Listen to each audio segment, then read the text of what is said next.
Hello folks and welcome back to twitch.tv/gameswithnick. Today we are continuing our playthrough of Sherlock Holmes vs. Arsène Lupin, also known as Sherlock Holmes Nemesis. We are on a hunt after Arsène Lupin, who... Oh, actually I don't want to put this one. So Arsène Lupin essentially challenged us to stop him from robbing 5 of Britain's most precious treasures. With the intent, of course, Arsène Lupin being French, to ridicule the British crown. And so as Sherlock Holmes, we're trying to defend our country and stop him from effecting those thefts. We failed the first 2 times. He stole a precious painting from the National Gallery, and he absconded the ravens from the Tower of London. But now, his next plan is to grab the Rosetta Stone, and we hope to be able to stop him before that happens. And that's where we are.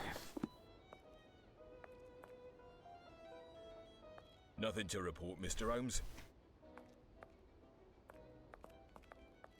And you have no idea what's going on? No, not in the slightest, but I do know that it's rather pleasant watching all these pretty young men in uniform. Our inspector, you are quite the joker, you are going to jail, and everybody... Oh, hello, gentlemen. What can we do for you?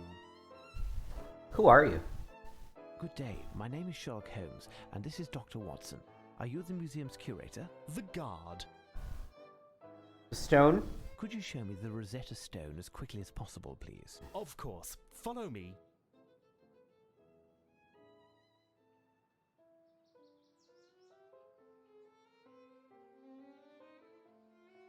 You follow me with muffled steps in the hall, up the stairs, into my small room. That's where you get out your... Here, gentlemen, we have arrived. Rosetta Stone. Did you know that it was taken from the French? Only too well. There stands the honour of England that we must be prepared to defend, Watson. Let's find Lestrade. We'll need his men to help search the museum.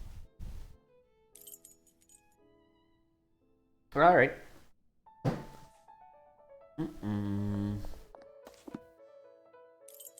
So we have 2 wings. The Egyptian and Babylonian Hall, as well as the Permanent Exhibition Hall, as well as the Reading Room and the Entrance Hall. Let's start from the Entrance Hall.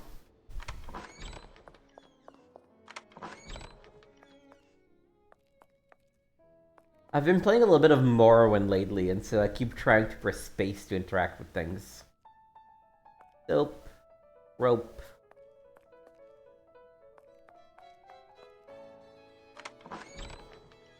Watson, get out of fucking way! Watson! Watson!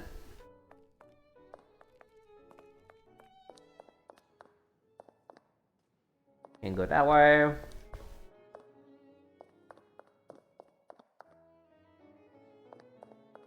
Lion. Ooh. The pedestal of this statue is crumbling. A little nudge, and the whole thing will fall over. Alright, good to know. I have no reason to go there. The director's office.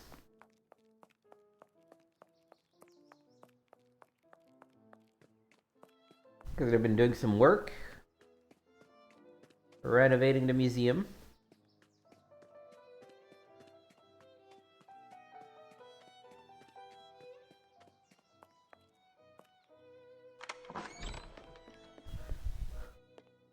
I always wanted to see this. Unfortunately, this thing doesn't exist anymore in the real British Museum. It's now just a new exhibit hall, but this must have been fantastic.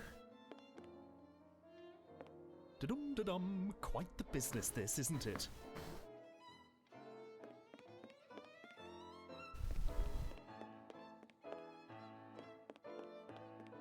This machine is strange.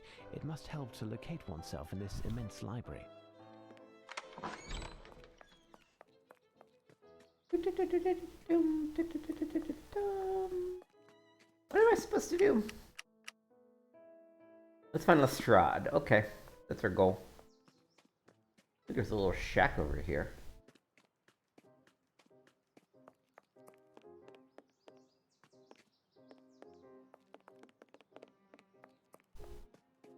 Also, in case parts of the stream get muted, which I'm sure they will be, because people are trying to now copyright performances of old classical music used in video games. It's an ancient Babylonian door. I am Relief, representing an homage to King Ashurnasirpal II. The monkey is a very sought-after animal in Mesopotamian art, an exotic animal of great value. Queen Ahmose Meritamun, sister and wife of Amenhotep I. Colossal granite fist, one must imagine the rest. but I do have a local recording set up as well, so... Siltstone sarcophagus of Sasabek, vizier of Upper Egypt. Black granite statues of Sekhmet, Egyptian goddess of destruction, instrument of Re's vengeance against man. Granite head of Amenhotep III. The Shedu. In Akkadian mythology, they were benevolent demons.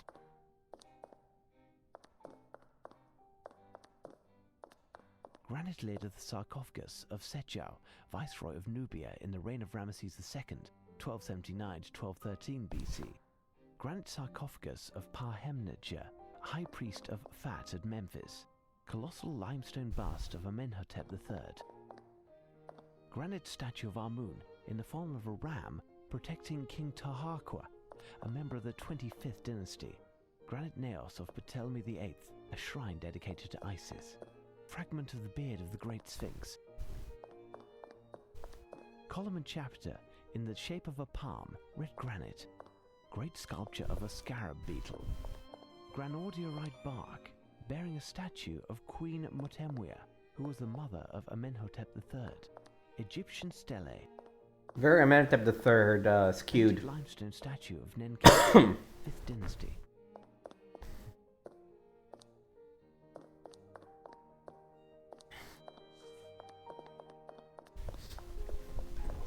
Ram of Amun. Colossal bust of Ramesses II, Ramesses the Great. Sarcophagus of Hapmen, absent for the moment, a gift of King George III. Alright, so Strata's not here. In fact, let's just maybe cut this a little on the short side. It's gonna be somewhere near the entrance, right?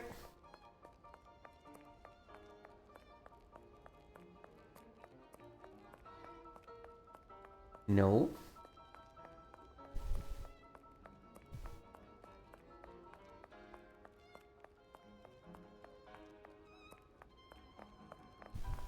Well, where is Lestrade?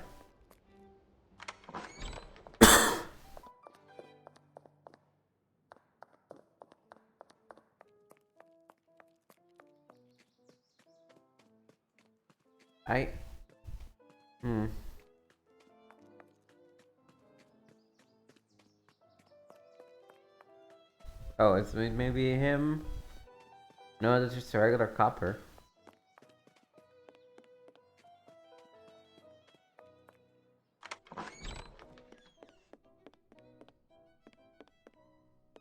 Lestrade! Lestrade! Strange, this stela. It could be an ancient custom stop panel. Marble statue of Demeter. Colossal marble foot. A sculpture from the Roman epoch. It's Richard I, King of England, better known as Richard the Lionheart. A lovely Stradivarius.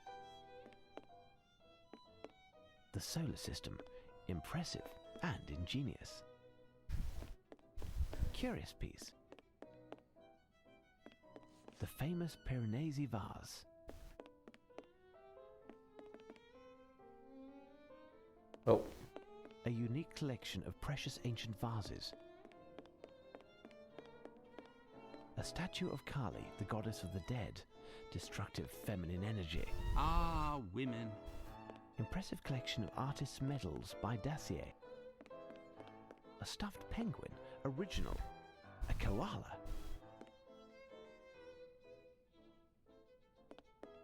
Alright, we've seen everything we can see here.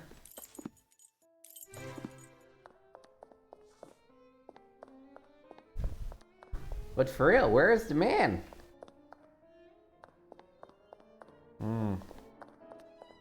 Alright, so he's definitely not in this gallery. Nothing to report, Mr. Holmes. Nothing to report, Mr. Holmes. Definitely not in this gallery. Feels like he should be somewhere near the entrance. I have no reason to go there. Well, maybe Lestrada's there. How do I know?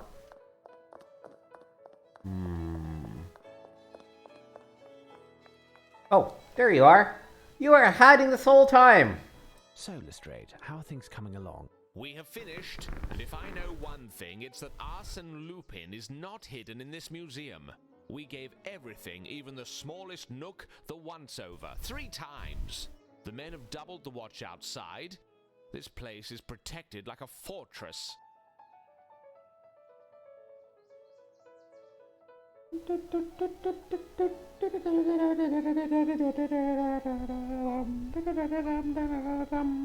Excellent. Arsène Lupin isn't inside, and we have made sure that he can't enter. Remember, Lestrade, no one is to breach the walls of the museum. No one. Tell me, Holmes, 2 hours have passed and we still haven't eaten. Can we... Certainly, Watson. Find something to restore yourself. Nothing for me. Ask one of the men outside if there's anything left over from the mess, Watson. Come, Inspector, let's go over the plan one more time.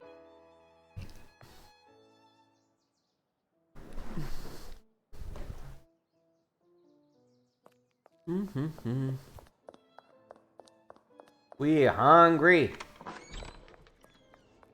Good day, gentlemen. Inspector Lestrade pointed me your way to see if there was anything left to eat. I'm afraid not. There's a bread bag near the portal over there. There might be a bun or two.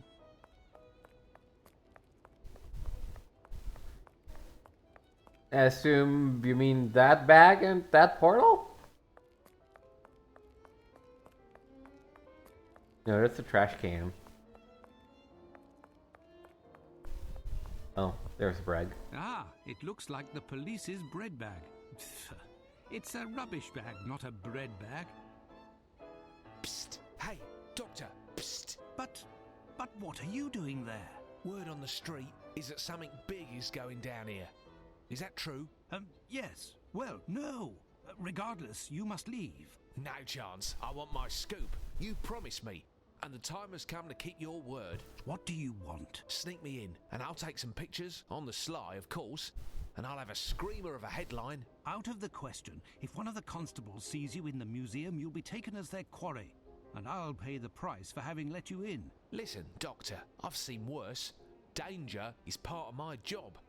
If I am caught, I won't mention your name. You owe me that much. The situation with the medal is almost sorted, and I'll be able to bring it to you tomorrow. You wouldn't rather have me turn up empty-handed and have to explain to the great detective how you've been sneaking around, would you? I'm not even sure if I can. The museum is guarded like a fortress. You'll manage, Doctor. The main thing is to find the key to open the confounded gate and get the guards out of the way for a few minutes. Good luck, Doctor. I'll be waiting. Very nice. This Pierce U. Allen. Pierce U. Allen. Pierce U. Allen.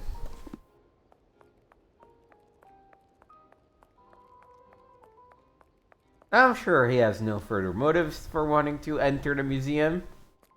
No, Pierce U. Allen.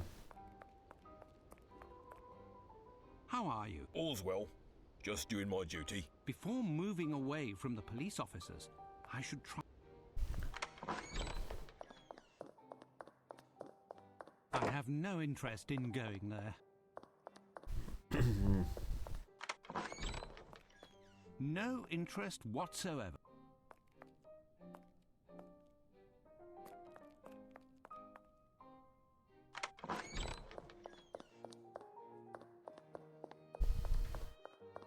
This limestone pedestal is crippled by the humidity. A small knock by a blunt instrument and it will topple like a castle of cards.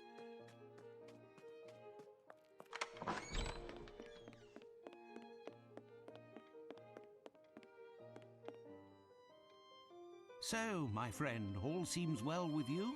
Goodness, yes. No more visitors, no more racket. At last I can take care of the filing that has been piling up. Ah, all these treasures in the museum. A great responsibility to guarantee their security. By the way, are there several keys for the main entrance? As I said to your colleague, Inspector Lemon or Lester, I can't recall, there is the one that I gave him, and there is the curator's. Where is the museum curator? He is on holidays in Scotland for the duration of the renovations, and as he's the only one who can open the strange lock on his strongbox, the key is perfectly secure. Is one of the keys for the portal in the curator's office, then? Yes, near the entrance. The architect is there at present. Alright. I must go now. Until later, perhaps. Here's you, Alan.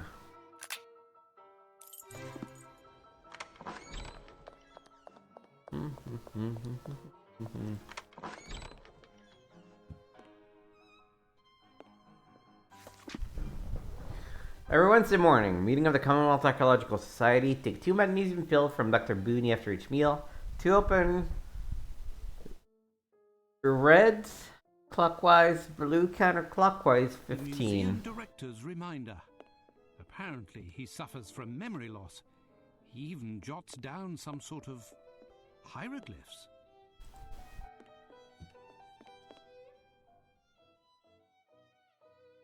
So we're supposed to start on 15 red. Then we're gonna move things clockwise or counterclockwise.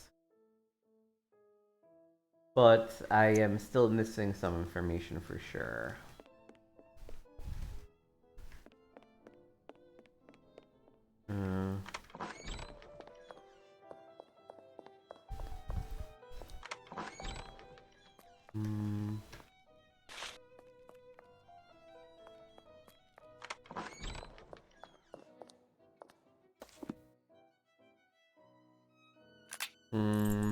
Anything in this hall that we can do? I don't believe so, but...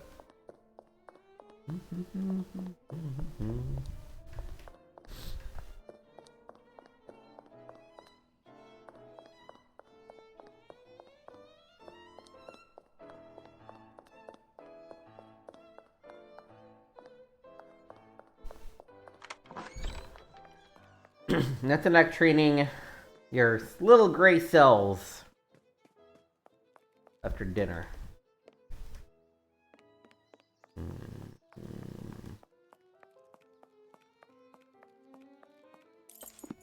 I am missing a piece of information for sure.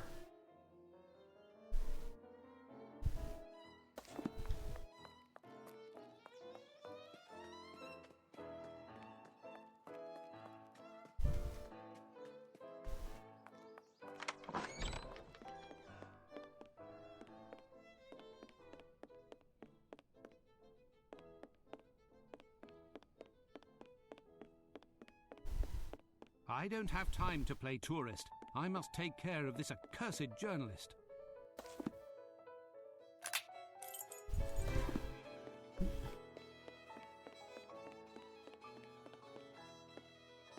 You have anything Well, else for me? Damien, my hands are something else, Doctor? No, it doesn't look like it.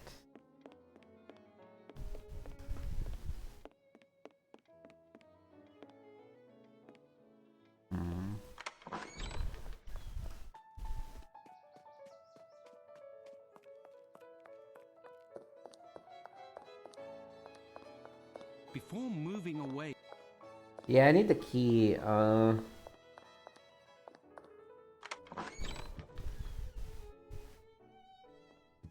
What thing am I missing? What document am I missing?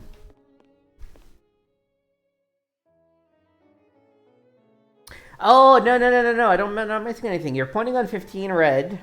That gives you 4 things. So we need to move by 75.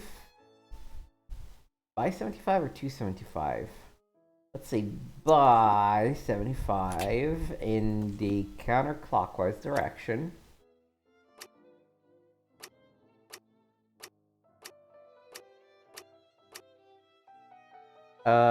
45 clockwise. 30 counterclockwise. And 30 clockwise. There we go. Elementary. What are you doing there? I was checking to see if the strongbox was locked. More likely you were checking to see if it was damaged, weren't you? Well, I didn't touch it. Calm down, young man. What has happened? You seem to be out of sorts. You wouldn't understand. All this pressure, it's too much. We're 3 weeks behind schedule, and they are constantly threatening to fire me if any of my workmen cause even the slightest damage to any of the works preserved here. And you come in and send my team home and place police officers all over? If they knock over a statue or break a vase, I'll end up carrying the can for the lot. Now, that's not true. The police are professionals. They will stay clear of the fragile objects, and the statues here are so heavy, there's no chance they will fall.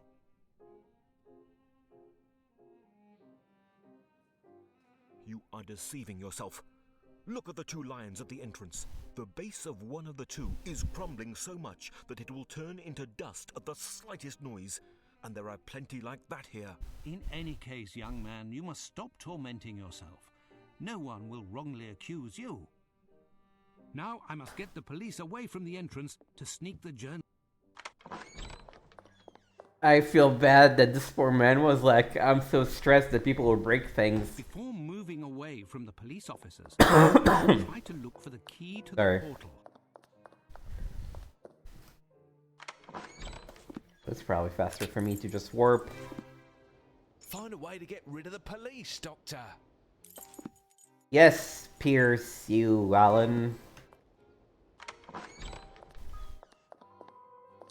I feel bad. I'm sorry, Mr. Architect. It pains me to hurt this work of art, but I have no other choice. Only an event of this magnitude can create a diversion.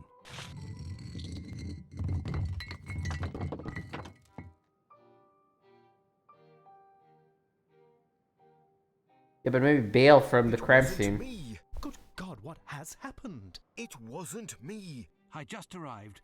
The base must have caved in under the weight of the statue.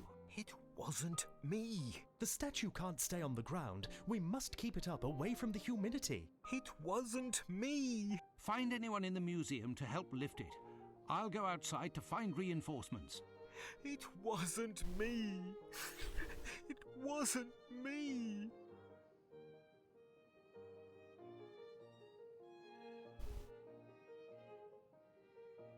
Beware, Damien, my hands are... something else, Doctor? It wasn't me. I wasn't there. It wasn't me. No, we know. Wasn't you.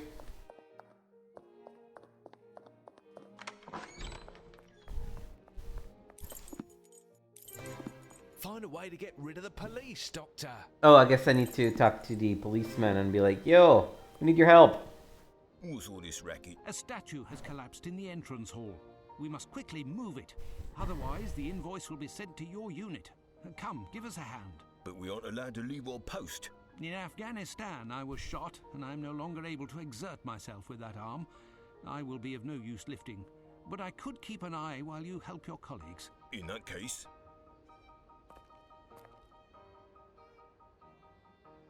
Alright. Well done, Doctor. You are obviously a man of his word, and resourceful also. Hurry up, and above all, stay hidden. The last thing I want is for you to be caught. No one has succeeded in doing that yet. Until later, Doctor. What does that mean? Pierce you, Alan. Wait. Pierce you, Alan.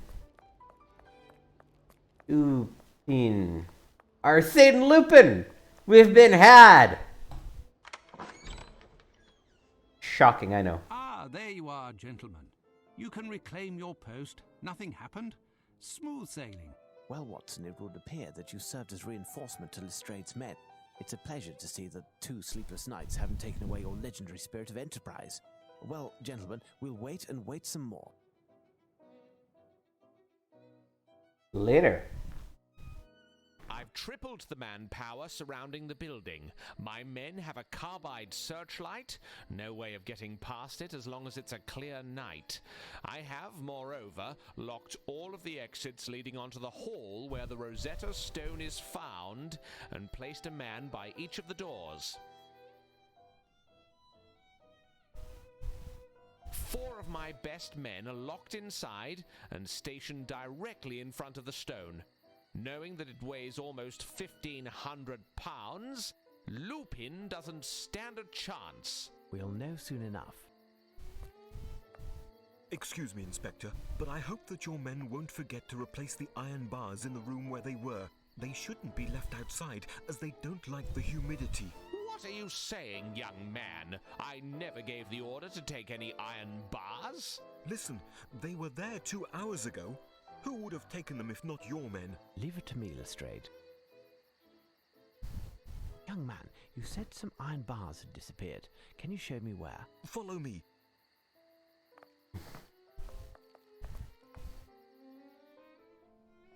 Here's the spot. Tell me, what can be made with iron bars? Everything and anything. Do you know if anything else is missing? I don't know. I didn't take the time to look because I must prepare some plans. Return to your work. For the time being, I'll see if anything else is missing, and I'll come find you if I need any further information. Watson, join Lestrade and keep a check on things. As for me, I'll be in my the director's office if you need me. Alright, let's see. Some rolls of rope were there. There was a pulley here. A box of soap was recently removed. Nothing else in here.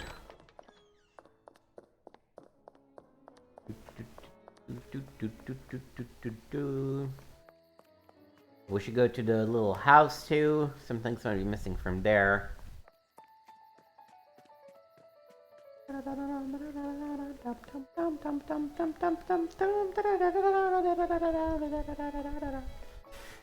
The print from the bag that was found here is quite clear. The bag was recently removed. Alright. That all? Probably, right?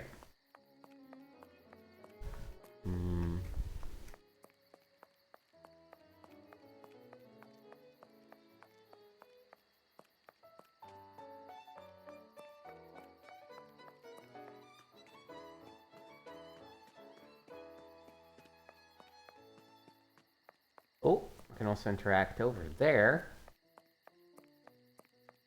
A tarpaulin protected these materials, and it was removed. In rummaging through the workman's material, I was able to observe that certain items were missing. A roll of rope, a pulley, a box of soap, a large tarpaulin, and 2 bags of cement.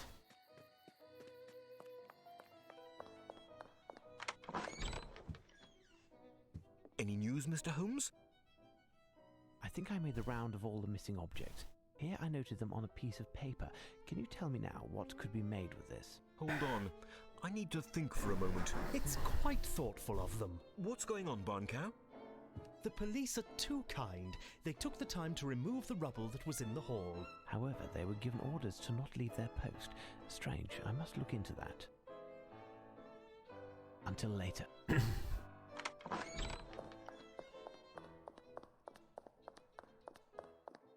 Footprints, look.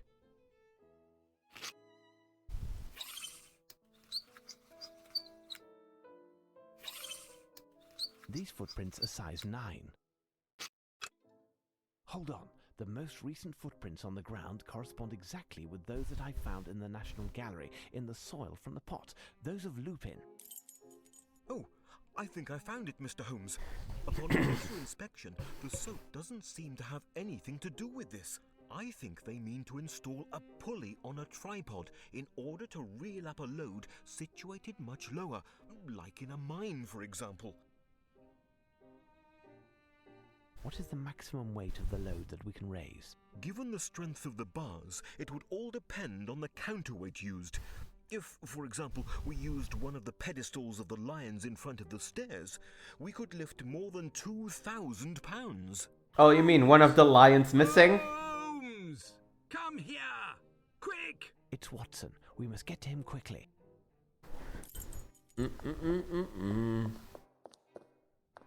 Yo, what's up, Watson?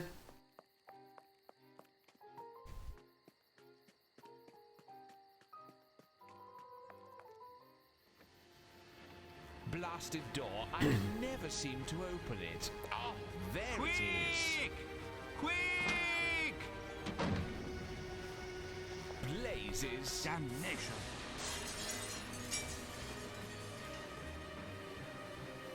Outside, quickly. We can attempt to intercept him before he absconds. Lupin is there. That is quite the escape. That's what the soap was for.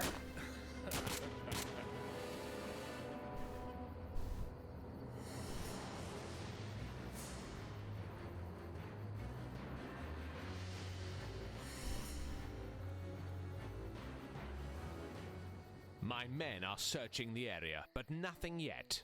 There's no sign of the stone, and even less of the man himself. We've been trumped. And here I thought our security was perfect. It was, Lestrade, it was. It was impossible for him to enter the museum unless we let him in ourselves. What are you suggesting? None of my men would have... It wasn't one of your men, Lestrade. They're all fine police officers. No, it would have been someone who was deceived by Lupin and let him in unwittingly. What do you think, Watson? Ah, well, you must be right, Holmes, as usual. Very well. I will have my men keep an I love that Watson isn't even thinking, oh, maybe that nice journalist guy. Those two chaps is an accomplice of the diabolical Frenchman. Do that, Lestrade. As for you, Watson, would you be so good as to examine the police who lost consciousness? They may have been injured in the scuffle. Certainly. There is a message written on Lupin's calling card. The game begins anew. Where it is that you should go, the beast at the entrance now. Look for the dark, not the light. The one on the left will steer you right. Alright. The one on the left will steer me right. A new message. What now? Molière the poet was the greatest of the great, till along did come that Englishman we do hate. What you are now to do is to find his Veronese lover too. I must find a connection to those Veronese lovers. We all know it's Romeo and Juliet, but we are gonna have to ask the director a bit. What is this sharp thingy? My God, what have you got in your head? I'll have to watch out for your bread if you stick it in my... So, Mr. Holmes, so many emotions tonight. Isn't that right? At least you haven't lost your good humour. Oh, you know, one lost pebble just makes room for one more. Listen, I'm searching for a book having to do with the lovers of Verona. You will certainly find it here in the reading room. There are plenty of love stories from Verona and elsewhere, maybe even something from London, for example, in a museum, If I was looking for a book in this massive library, how would I go about doing it? Look in one of the catalogues near the entrance. The catalogue will indicate in which part of the library, on which level, and which shelf, going left to right, the book is found. Good luck. Alright. I don't love the portrayal of the director, who's clearly singing This machine is obscene gay songs. to oneself in this immense library. But Romeo and Juliet. Here's what I've been looking for. G84. Alright. How many? 1, 2, 3, 4, 5, 6. Okay, so we need to go to...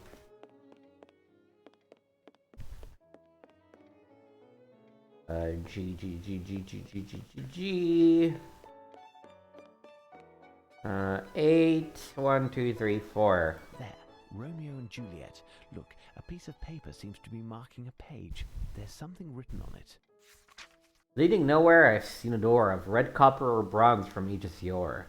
You are within range of the way out. The next book, my friend, if you know how to count and how to look. The fourth band starting from the ground, you will count the men roaming around. The number found will be that of the page on which you must read the first word, I gauge. Now the seventh counting from the top, take only the left and then stop. Count the legs of the animal that neigh, use it as you did the other, that's the way. The book that is used for reference will be found with a bit of chance. The product of the two numbers found gives you the page. My advice is sound. Thanks to this door, I should know which book to find next. Alright, so first of all, we need to go here to look at that weird door. It's an ancient Babylonian door. Wait. Let me read that again. The fourth band from the ground. 1, 2, 3, 4. It's an ancient Babylonian door. And we need to count them in. 1, 2, 3, 4, 5, 6, 7, 8, 9, 10, 11, 12, 13, 14, 15, 16, 17, 18, 19, 20. 1, 2, 3, 4, 5, 6, 7, 8, 9, 30. 1, 2, 3, 4, 5, 6, 7, 8, 9, 40, 41.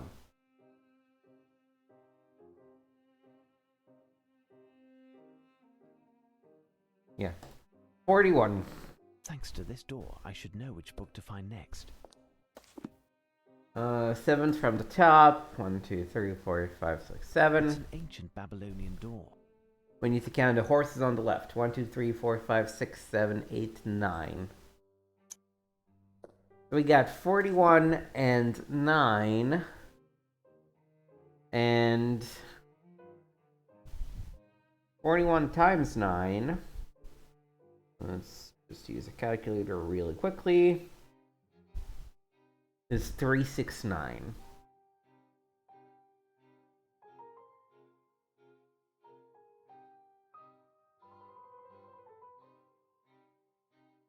But what book am I using? Oh.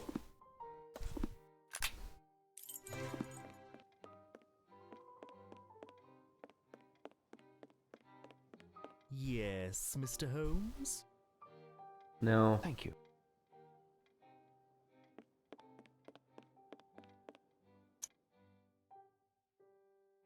What happens if I just search 41? I must have made a mistake. Time to think. I must have made a mistake. I must have made a mistake.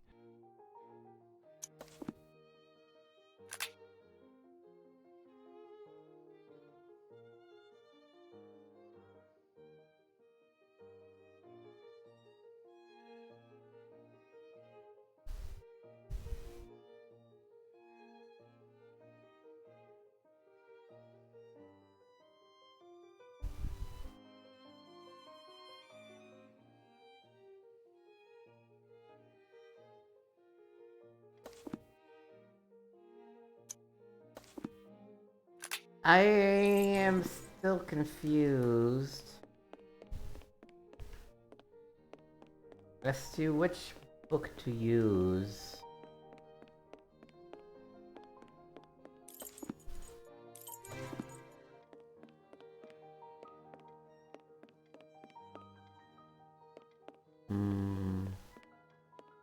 Yes, Mr. Holmes? Thank you.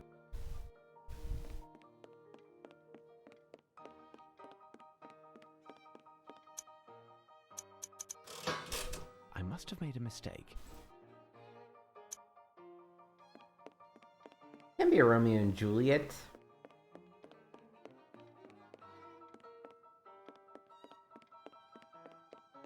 What am I missing? Leading nowhere, I've seen a door of red copper and bronze from ages yore. If we are within range of the way out, the next book, my friend, if you know how to count and... Oh!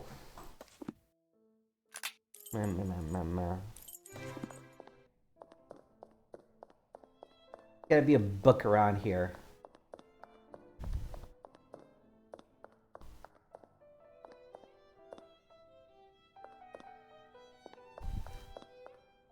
It's an ancient Babylonian door. It's an ancient Babylonian door.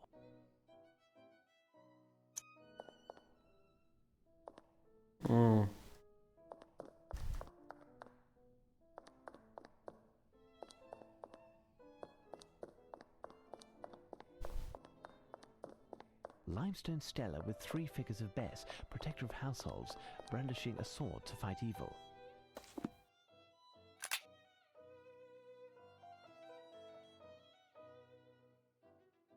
Number found will be that of the page on which you must read the first word I gauge. Now the 7 counting from the top, take only the left and then stop. Count the legs of the animals that neigh, who says did the other, that's the way. The book that is used for reference will be found with a bit of chance. Maybe I should search chance?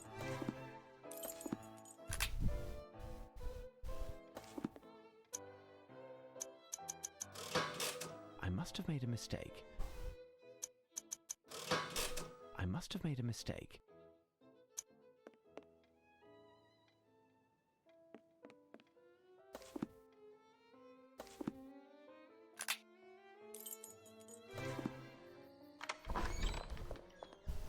Is there a book somewhere? Well, there's plenty of books. There's a book I can use somewhere.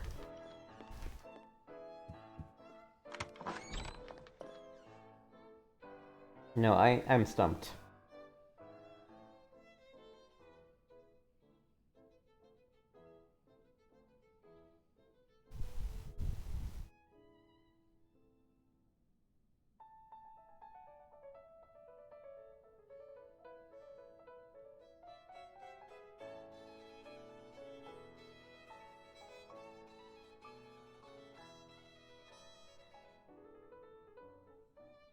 Okay, we've done that.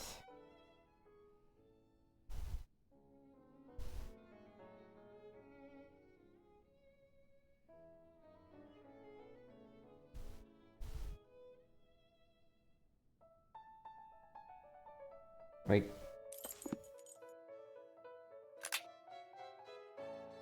The legs of the animal that neigh. My bad. It's not 41 times 9. It's 41 times 36. Which is 1476. Does that help? You. This is where the books dealing with the Empire's dominions are found. Okay. D147.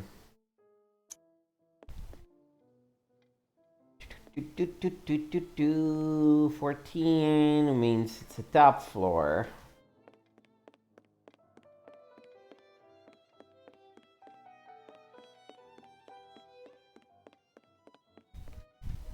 There we go. Here's the book I was looking for. Hindu Enchantment. Nothing special here. Alright, so we need to look at pages 41 and 36. Nothing special here. Ah, this book is interesting. Kali! Ah, this book is interesting. Search Kali. I found the correct pages in the book. Now, what should I look for? I know exactly where the statue of Kali is because we thoroughly examined it.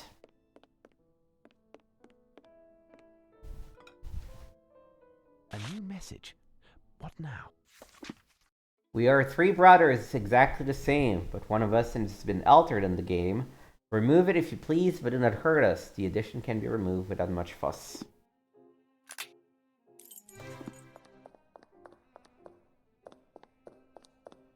Here are the 3 brothers that the poem speaks of. Lupin is right. I mustn't destroy this piece, but there is a clue. Yeah, penis. Men boobs.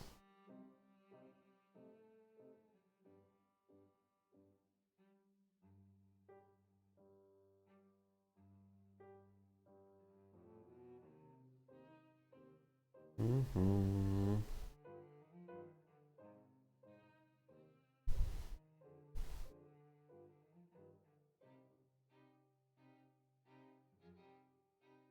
Spot the differences.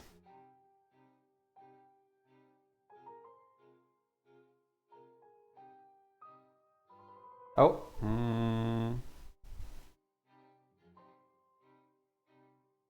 No.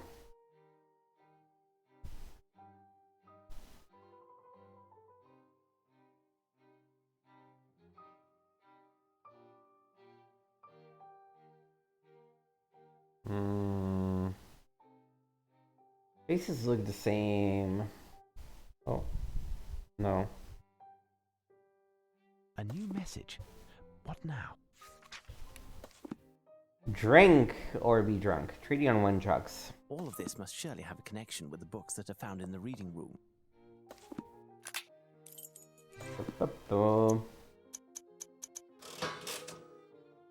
Yep. E1213. E123, sorry. So, E12 means that's the top row of the second level. E is down here. Drink and be drunk. Here's the book. One of the pages is dog-eared. It must be important. I'll copy it out. This receptacle of over 3 feet high is adorned with geometric motifs suggestive of leaves and reeds. The handles, which were inappropriate for transportation, were very decorative and were sculpted into the shapes of necks and heads of geese resting on the side of the basin. Without a doubt, the artist imagined them as being the ancient guardians of the divine beverage that was destined to be decanted in the sumptuous receptacle, though also as the sarcastic witness of the boorish behavior of the intoxicated guests. After a few ladlesful, who knows what mockeries some imagine to be coming from their beaks. It's curious what is written here. Giant wine jug.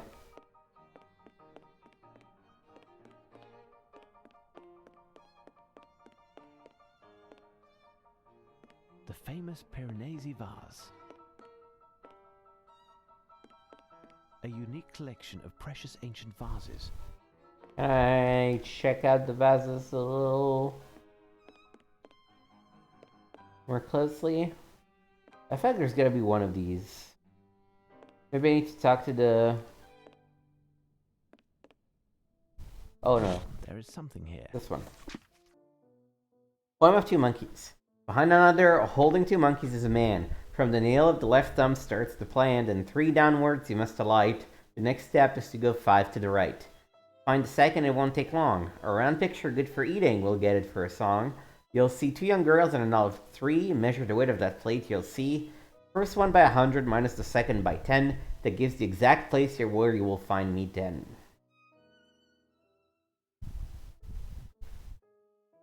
I must find something that resembles the description given in the poem.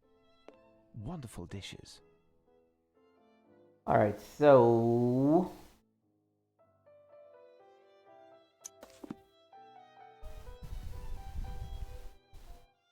Two girls and an olive 3 measure the width of that plate.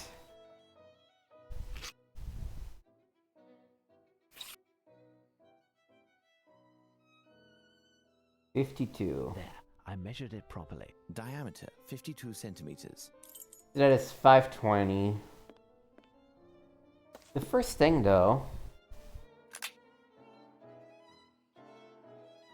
Holding 2... Oh, yes, I remember the man with the monkeys.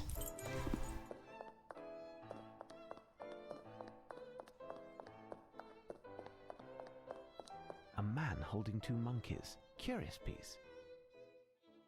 Oh, Jesus. From the nail of the left thumb starts the plan, then 3 downwards, then 5 right.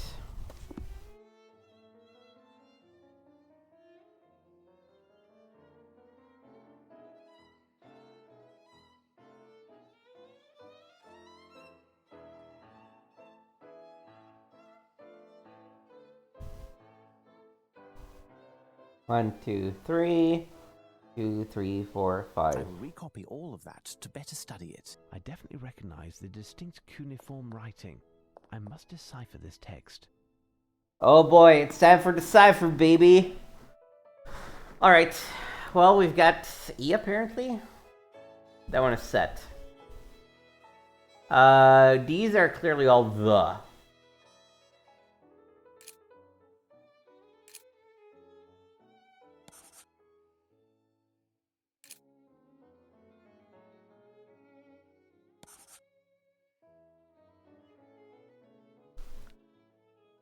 Then take, I'm gonna guess,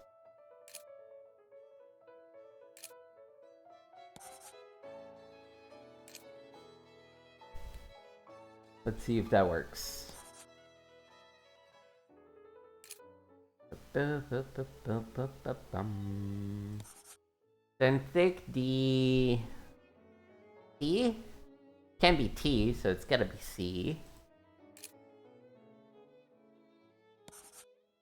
And at least it's a very nice way of letting you solve this puzzle. And something it on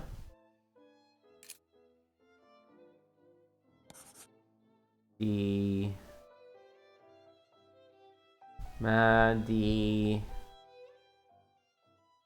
this is definitely top.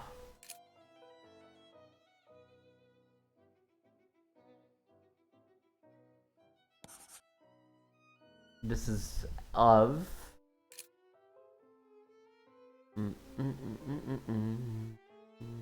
This one?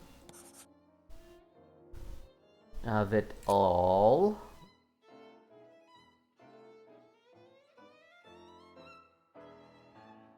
This is a 3 pointing down. Here. This is how you can create break ciphers, right? When there is just a simple substitution with different symbols, all you do is you kind of try to make sense of the single words, and you start from the short ones. Where is that? Here. Here's your...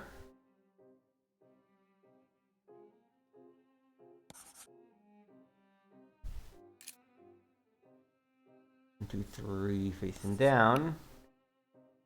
Measure it.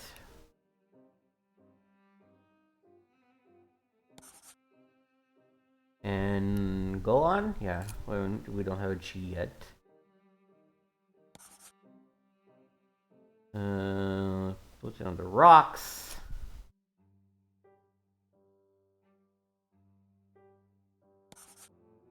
That's the first top of it all. Here is your hill, measure it and go on. Then take the sea and put it on the rocks and place the forest on top of it all. Here is your hill, measure it and go on.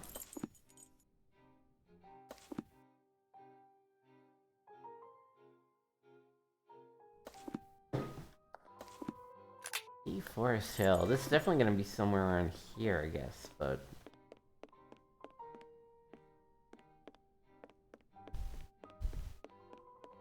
This one done anything with a basis? A unique collection. No. Nope.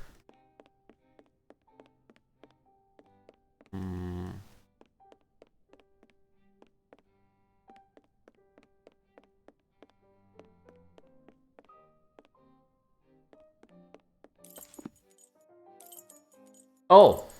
No, these are books. Sea, rocks, forest. I must have made a mistake. Time to think. I must have made a mistake. The director has something to say? Da-dum-da-dum. Quite the business this, isn't it? No.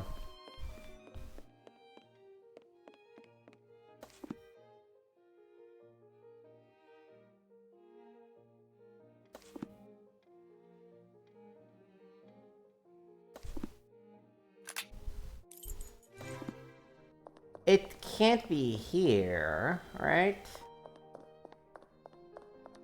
We've seen nothing resembling sea, rocks.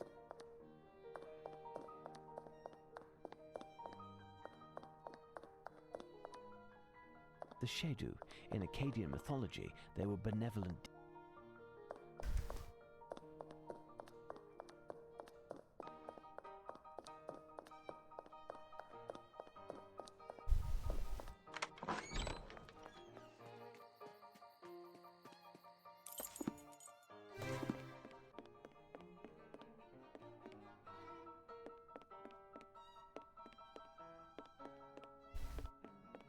No, there's something I can do here.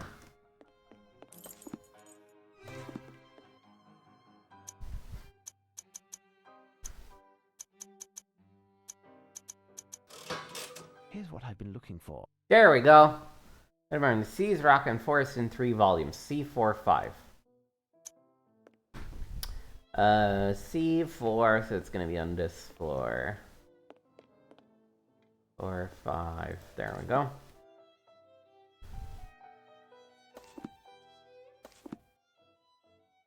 C. Rocks. Forest. Oh, why is it measuring down? So it's 1720 minus 520. 17 centimeter 20. Which All of this means- must surely have a connection with the books that are found in the reading room. Means 1200.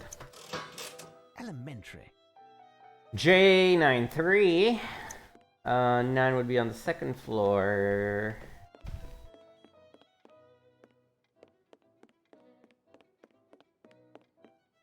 Nine. 3. Table française, l'exotisme en gastronomie. The presence of Lupin in this picture is as anachronistic as the animal he's holding. Alright, let's go find the koala. Oh, they have hints. Nice.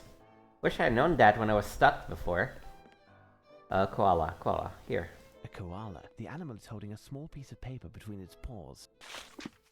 I can be full of water or full of wine. The potter gave me a beautiful design. I amongst others, and for your sake, you must break me as I am fake. I have 2 handles, but not 1 cork. On me I have yellow, brown, and black. You can see animals on another. Is it a sparrowhawk or a vulture?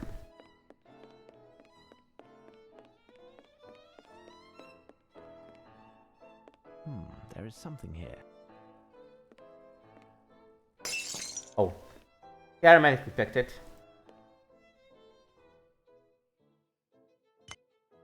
I thought they would have let me figure it out, but I guess not.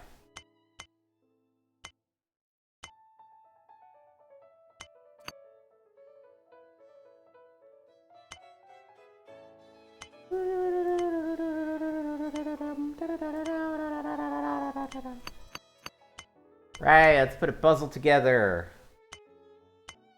Always a good time.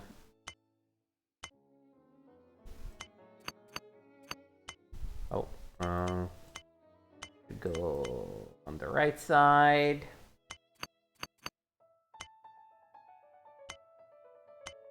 Nope.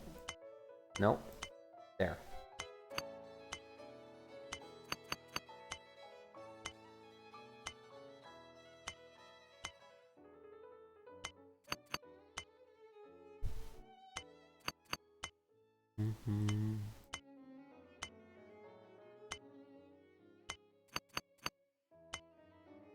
Easy enough puzzle.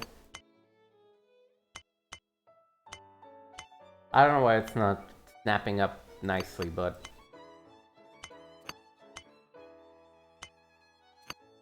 A new message. What now? Both bull and lion, guardian and demon, the bearded face of a man strong and true. Wings spread, I hold an exermon between my sharp claws. I, the shadow. I must find something that resembles... Yeah, we know. You talked to us about shadows already. Guy. This guy. A piece of paper is still hidden there. Lupin must have prepared his coup for weeks, even if he was obliged to improvise somewhat tonight. From the youngest Henry award half his number to Edward.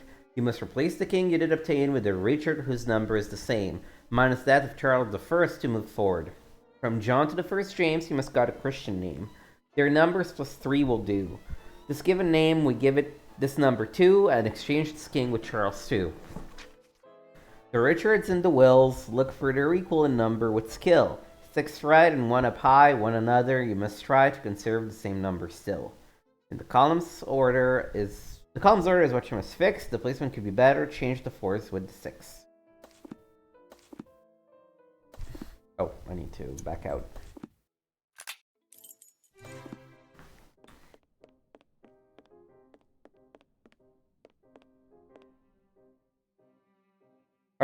So the poem starts from the youngest Henry, award half his number to Edward. You must replace the king you did obtain, which means Edward IV, with the Richard whose number is the same, minus Charles the First. Okay, so replace Edward IV with Charles the First. Henry VIII is the youngest Henry, just double checking, yes. Edward the Fourth with Charles the Third. Wait.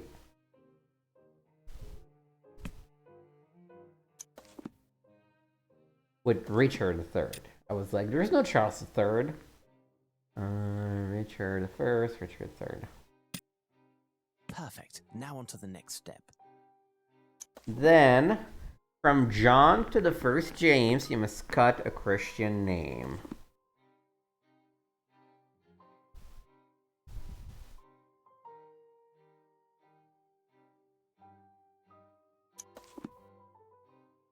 Your numbers plus 3 will do. This given name will give this number 2 and exchange this king with Charles II.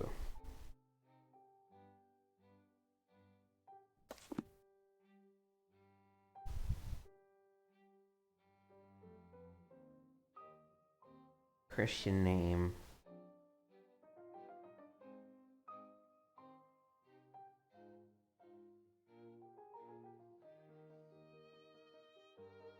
Mary.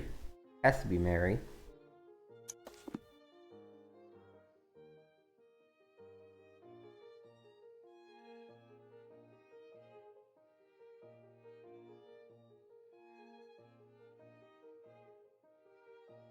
No, John and James are the first, plus 3 is the fifth. So it's a fifth person that we need to remove.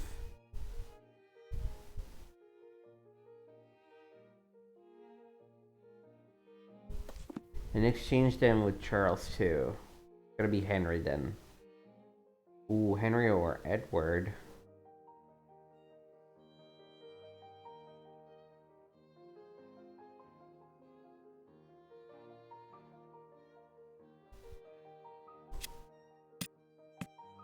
Nope.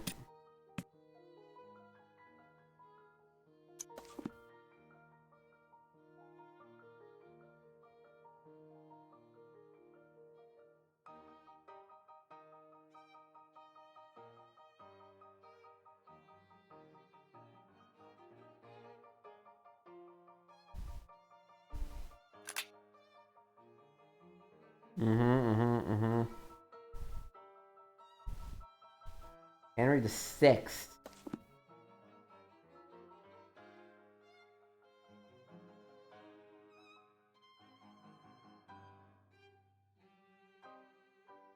Oh, I guess. No, I'm still not sure as to why. Perfect. Now on to the next step. Why that would be the case. Okay, this says from John to the first James. You must cut a Christian name. John to the first James. There's plenty of Christian names. The only Christian name that comes to mind is Mary. I guess if you had all 3 to them, but it's this given name. Why would this given name be Henry and not Edward or something else? I don't know. This riddle I did not quite get. The Richard and the Wills look for the equal number with skill. 6 right and 1 up high. One another, you must try to conserve the same number still.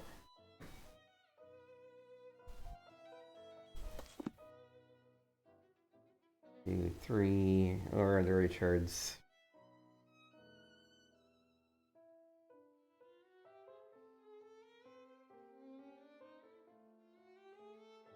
William 3. William first, William second, William third. And Richard the First is here. 3, 4, 5, 6.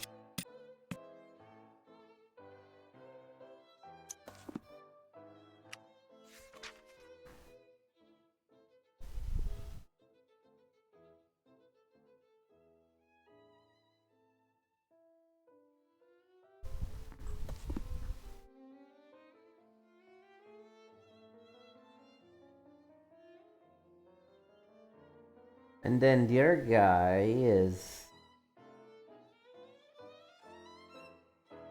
Where's Richard II?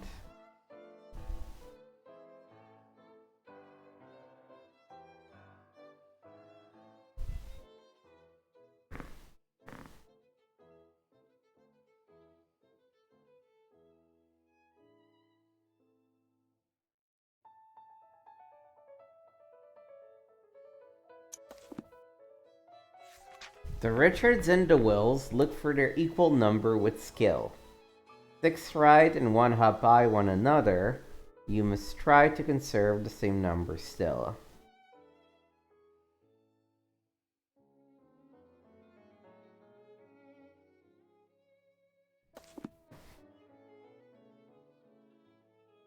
So I did it for...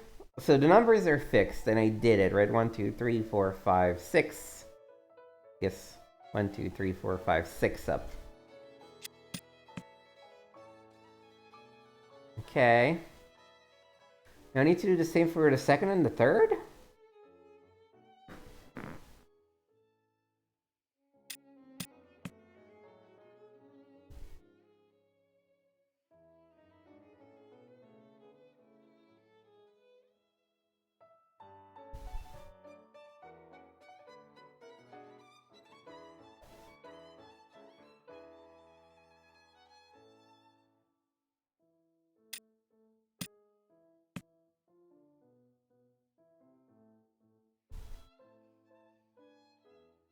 No, that doesn't do it.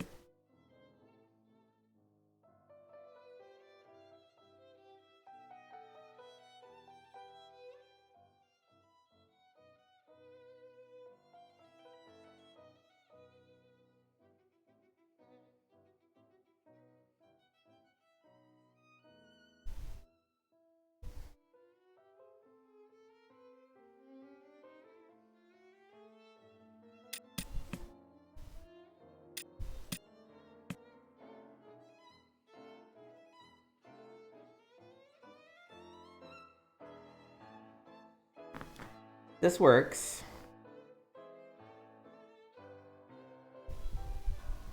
Well, I still don't know where to place the second would be here. But it doesn't match with another second. This one is too far to the right.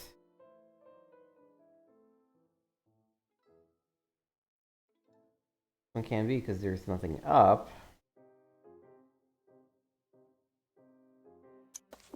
Alright, I give up.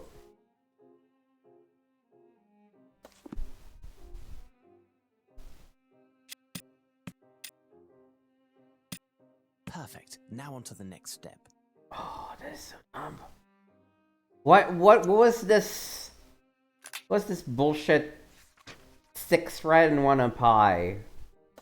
Like, what does that even mean?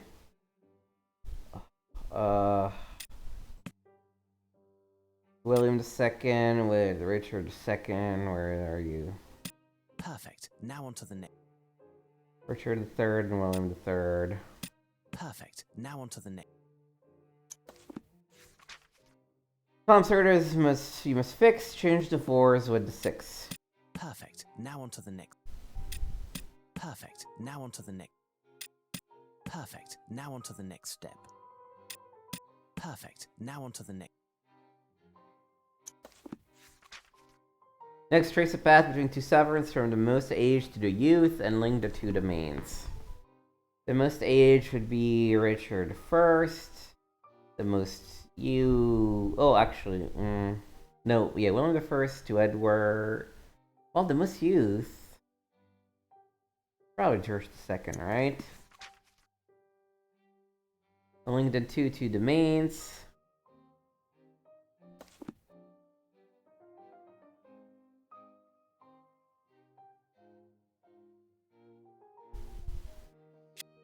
What?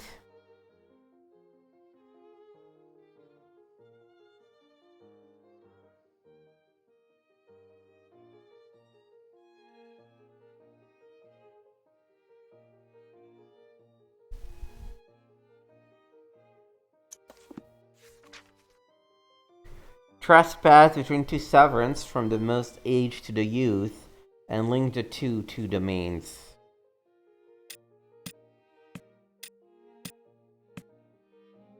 What the fuck does that even mean?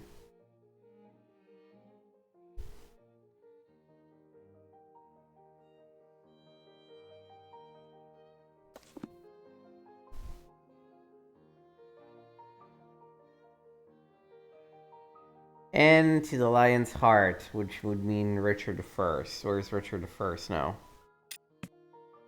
Richard I is there. This metal is a fake, and There I we must go. open it. It appears to be quite solid, and I don't want to break its contents. I must find a precision instrument. I should probably go ask the architect if he's not having a mental breakdown.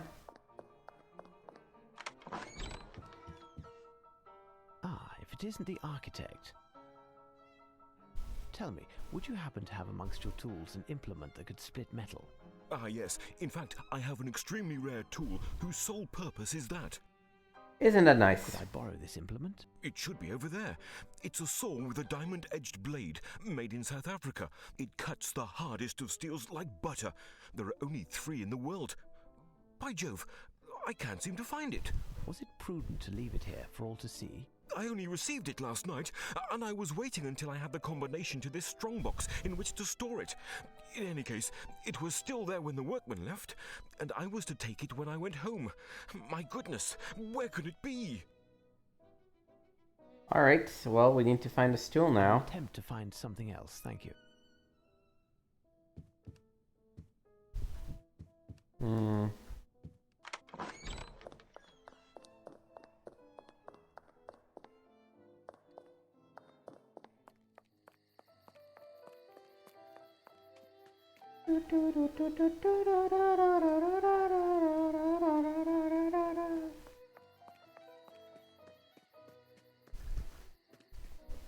Nothing to report, Mr. Holmes. Maybe the director knew something? I doubt it, but... Da-dum-da-dum, quite the business. Nope.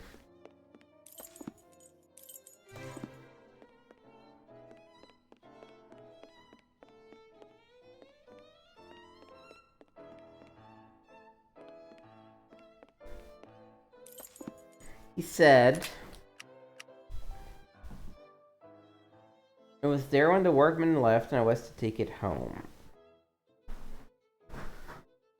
Diamond edge blade, saw with a diamond edge blade. So we're looking for a saw of some sort.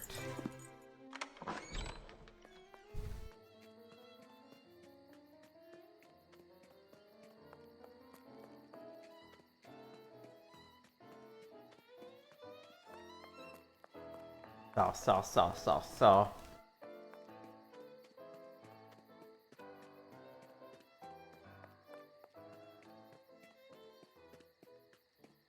Where would you be? Where would you be?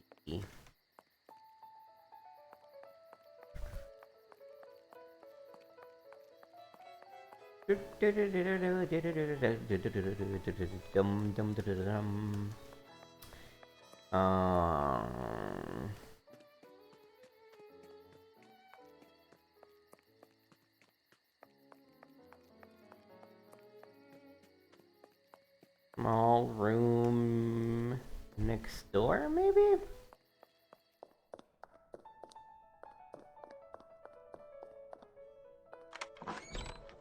Now, Watson, do you always stroll around with a hammer? Are you using it for testing Lupin's victims' reflexes? No, Holmes. It's just... I do believe I could use that tool. Certainly, take it. I must replace it near... Later, Watson. It's the only way. I hope I don't damage the paper that I assume is inside. Find a book in this library is the best. It is best from the great circle, know the sections and the shelves where they rest. Then from left to right count the divisions. On the antique Egyptian stele you will see a false hieroglyph which will give you the start. To find the rest you must count again for me. Left to right, down, up. Let's see if you are smart. Find an Egyptian stela. Oh.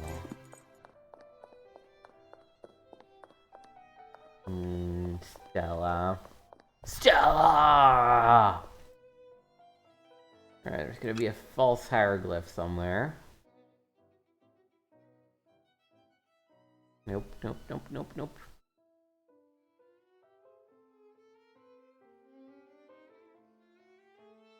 Down this line.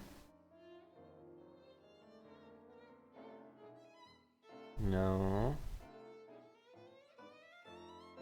No.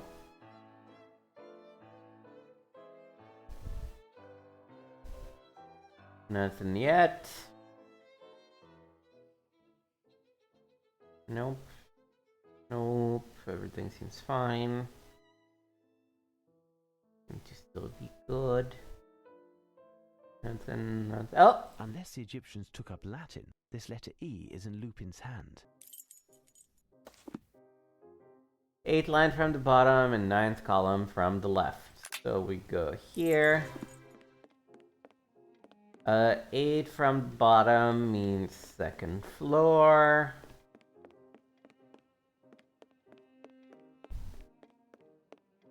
This sheet is slightly older than these books.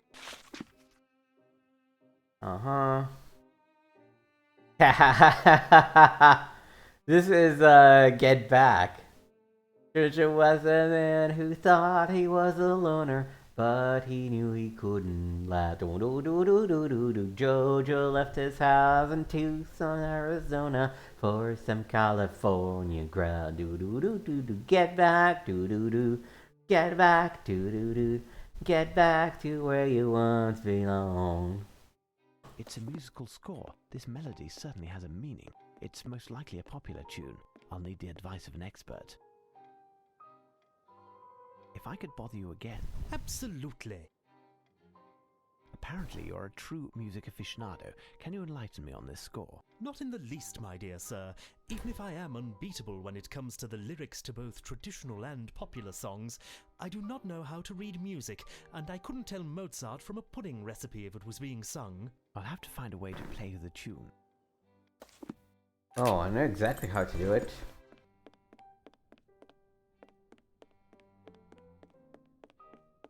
This instrument will do the job. Yeah, I bet you weren't just waiting for the chance to play on a Stradivarius, huh? Now listen well.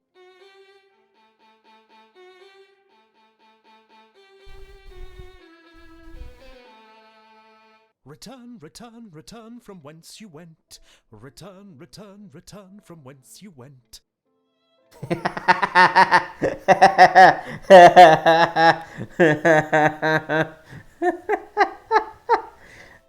Old school Get Back, I guess. Do you recognize this music? Certainly. A little ditty by a quartet who failed to meet with any great success. Their coiffures, which I thought were just divine, were thought to be a little too avant-garde and didn't do well either. Do you know the name of the quartet or that of the song? The song is Return, and the group The Scarabs. I totally Do you know the do name not of the remember. quartet or Oh, the song? no, we already did this. So Return. The goodbye. Scarabs. I thank you. Return quickly. Return the scarabs. There's a piece of stucco, darkened with shoe polish, with a message inside. You've been quick at sight tonight, but the sun is the museum's hidden light. It has a full court and it invites you to dance, but remember to count two. Give the key a turn, get the music to swing. Look at them around your austral king. Count the turns as they go past. As they follow their path, you must be fast. At them all, but our sense says that the little white one turns two ways. Then take the blue planet on which we fly, square its rotations, and by 2 you multiply. Take the product of both numbers, and now you have 1 to which 1,000 you must add. You have got it and know what to do, then it is time to go. Let's find something that resembles the description given in the poem.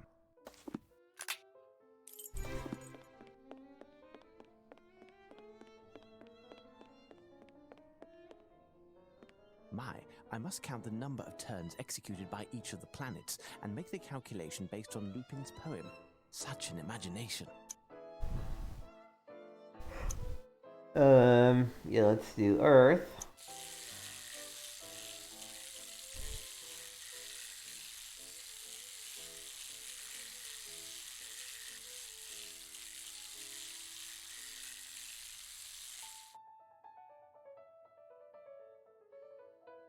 Wait.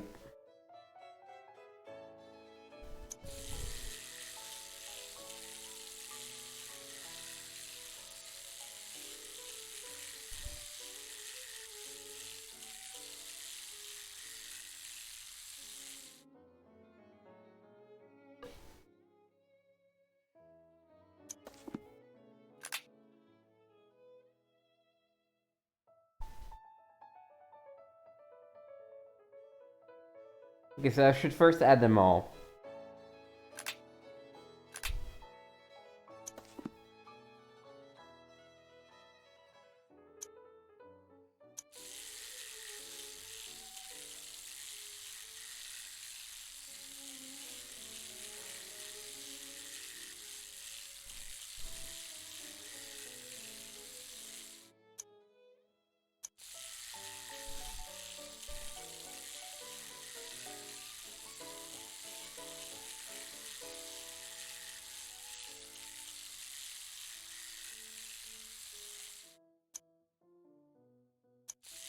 It's faster to just wait and run all of them than to try and actually keep track.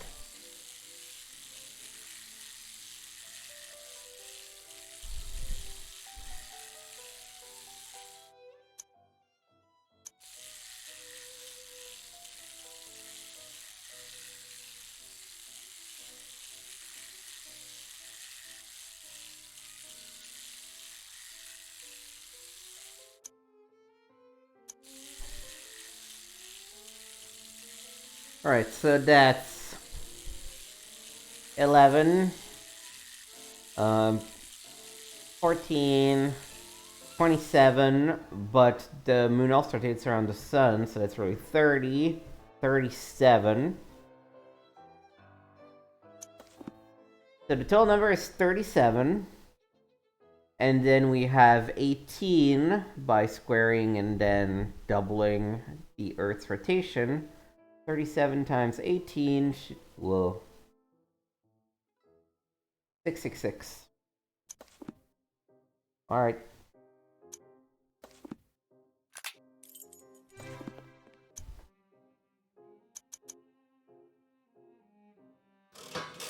I must have made a mistake.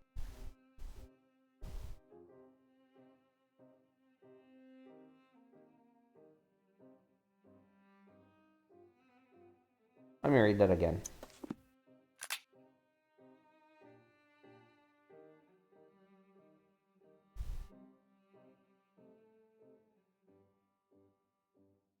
Oh, I need to add 1,000, that's why.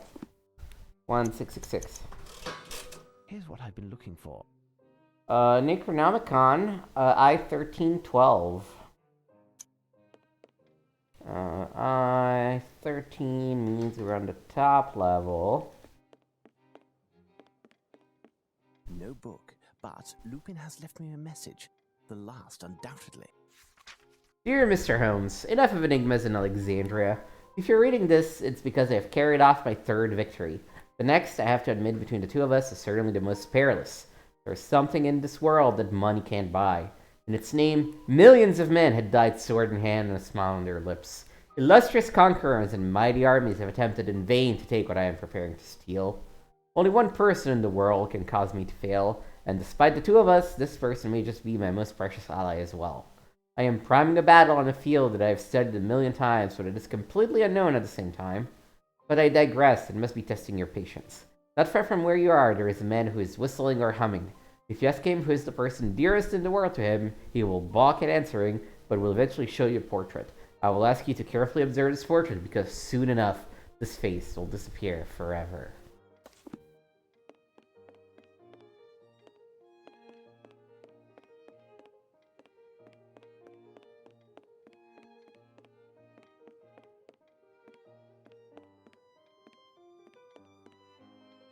Pardon me, but I wanted to ask you a question that is somewhat delicate. Anything you'd like, pet. I want to know who is the person who means the most to you. It's you, my one and only you. Listen well, I'm working on the case at hand. If you do not cooperate immediately, I will advise your superiors in the most detrimental terms possible of your antagonism. Is that clear? Well, well, well. What do you want, anyway? I've done all I could to help you. What does the question mean, anyway? I've been told that you keep a portrait of someone who's very important to you. Oh, that. It made the workmen laugh when I showed it to them. But you know, she means a lot to them, too. How is that possible? They know her also? What a question. Of course they do. And you too, for that matter. She must certainly be one of the people who means most to you, isn't she? How would I know? You're English like me. And isn't every Englishman happy and proud when he sees that noble face? Queen Victoria. Why, it's Queen Victoria.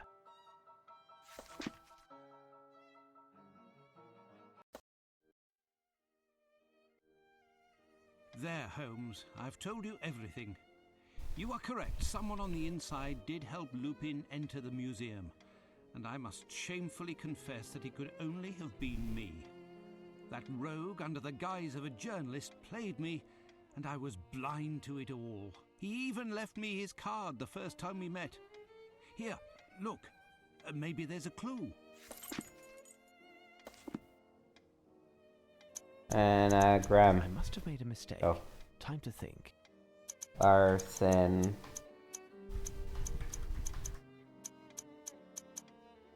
It's a shame that you didn't show me this card earlier, my dear Watson. Our adversary is both talented and bold, more than any other criminal mastermind we have ever fought, with one exception, and he has fooled us yet again. This adventure, however, has forced him to discover something. We have the lead, and he has had to improvise. In addition, he inevitably must have had a retreat somewhere in the vicinity to be able to observe us and to hound your footsteps. He's ingenious and has certainly left the location already, but he may, in his haste, have left some small clues behind. But we have no idea where his hideout could have been.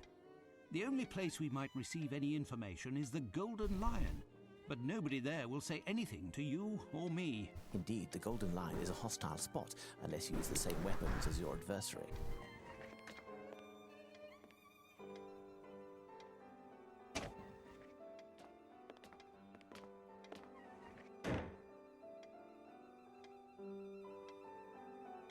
Now, Watson, disguised thusly, will I do justice to the clientele of the Golden Lion? Tremendous, Holmes.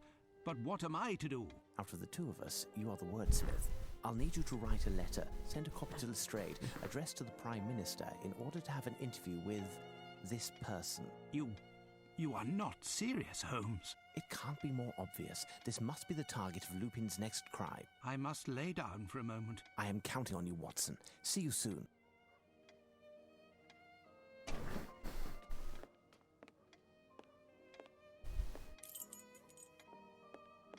Alright, let's go check out the Golden Lion. No one in the street. Even better. Watson thought my disguise was successful, but I'll have to ensure it works on a tougher audience before I enter the Golden Lion. There, Sergeant Ruffles. He'll be an excellent subject. Hello, me old China. Hey, over here, you. When someone with a face like yours says hello to an officer, there's something happening, isn't there? Ain't now going on, copper. I don't recognise you. You aren't from hereabouts, are you? You from Bloomsbury by chance? I ain't. I think you are. I'd even say that you had a hand in the robbery at Sir Herman Grimble's house last night. We've been informed that the leader of the gang had taken refuge in the area, and now you're passing by to recover your share of the take, right? Tain't so, copper. Last night wasn't me aunt feeling a little dicky. I had to fetch 20 pounds of coal in the wee hours of the night, all on account of her feet being cold, and the coalman didn't have a bag. Enough already. You'll have to watch over your shoulder, because I've got my eye on you. Succeeded with flying colours. Grimble is a reference to the first case we played through, which is the silver earring. Hello, Gov. Have you seen a bloke from the paper? Piers, his name is. Shh. I'm a secret wall with ears. Shh. Hello, Gov. Have you seen a bloke from the... Hey, big fella. One of your friends? Hey, you know, he told me if I had the skinny, he'd be sure to line my pocket. It just so happens I've got something he'd kill to know. Tell me about it. A gent, your pal? I think he's dossed up with some chap at the Mrs. Fleming's on Malcolm Street. A door with flowers on both sides. He must have a room on the first floor. Hey, when he greases your hand, come pay me a visit. We'll have a few pints, and after that... Ta, lassie. I'll think about it. Ta. Alright. Which street is Macomb Street? Guess we'll have to look at street signs. Where do they keep street signs? Glenworth, no.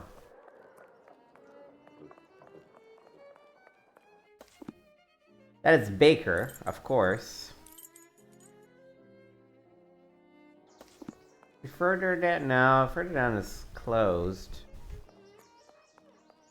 House with flowers on both sides.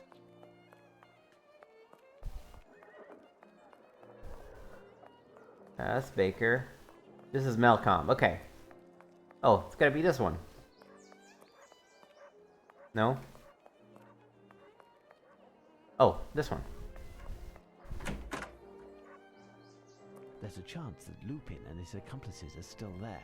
I will need to know with absolute certitude behind which door their hideout is in order to steer the events to my advantage.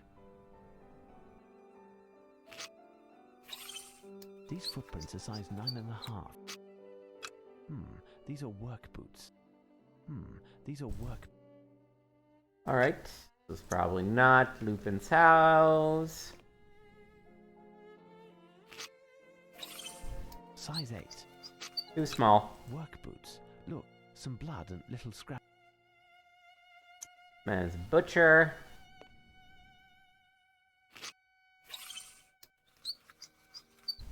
These footprints are size 9.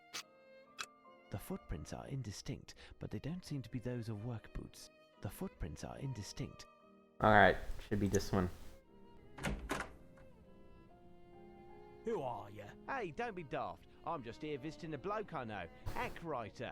Know him, don't you? I don't know nothing. You've got a real trap on you. I'd say you're a real fink. I ain't no think, me. Did he tell you where he was going? See, it's just that he promised me loot, he did. Hear this. I's laying low here tonight. Did a big number already, you hear? The barkeeper over the Lion told me this joint was emptied an hour ago and paid up for the next 3 days. And here I am, but I ain't never laid eyes on you, chap. Could be that he left a little something for me in his snug.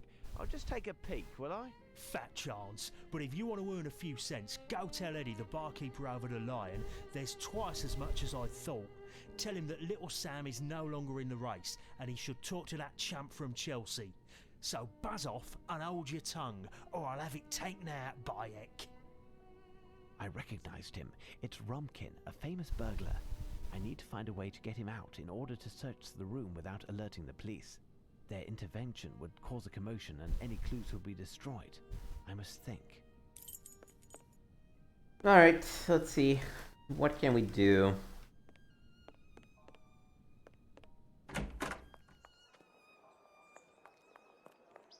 I have no reason to go there.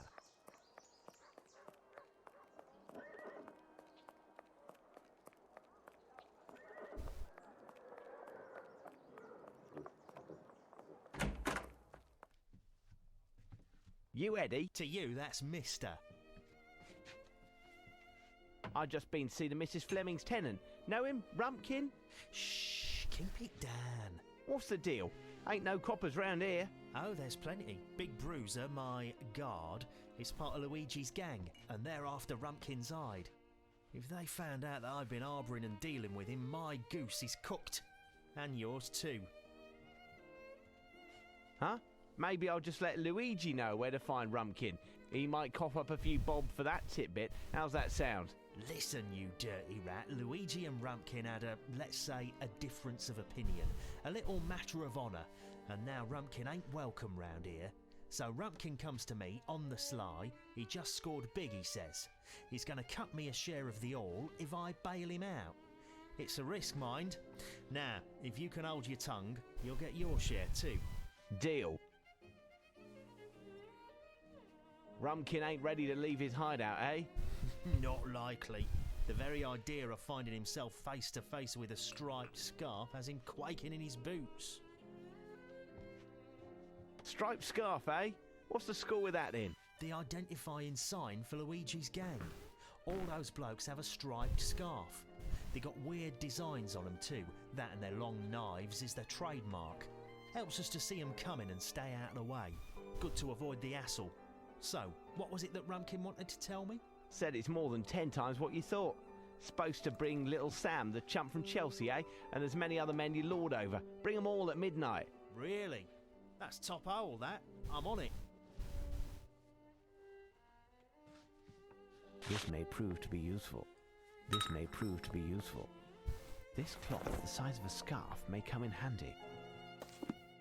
What most closely resembles a cloth soaked in wine? Another cloth soaked in wine.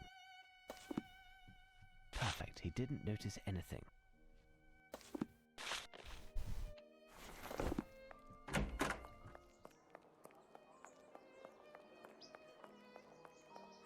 So what we just did there is that the guy that was sleeping was a member of Luigi's gang.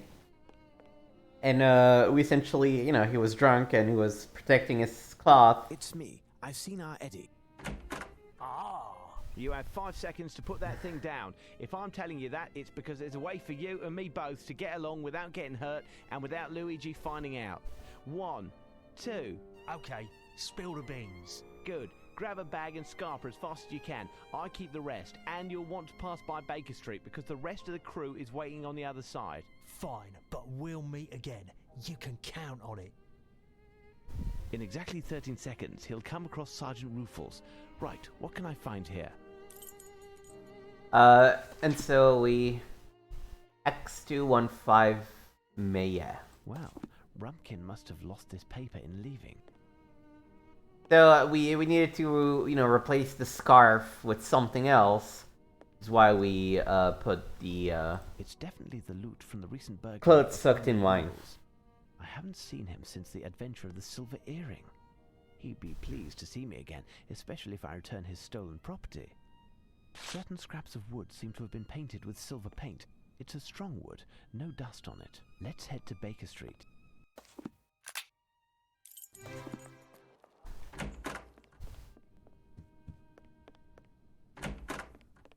At last, Holmes. I was imagining the worst had happened to you. It was nothing, Watson. Even though I didn't manage to catch the swordfish, I do happen to have a few sea bream in my bag. I sent off the letters that you wanted me to pen. I'm in a right state. Do you really believe that this rascal would dare attack? I do believe, Watson. We'll discuss this later. I have a small task to do which requires my absolute concentration. I'll have to ask you to leave and go to Scotland Yard in order to inform the authorities that the plunder from the robbery at Sir Grimble's residence can be found in one of the rooms rented by Mrs. Fleming. Second door on the left, to be exact. They already have the perpetrator, but if the inspectors would be so good as to wait until midnight, they will find in that very location the top fences in London. Hand in the cookie jar, or jars, I should say. If you say so, Holmes. Thank you, Watson. As for myself, I need to study the clues that I recently found.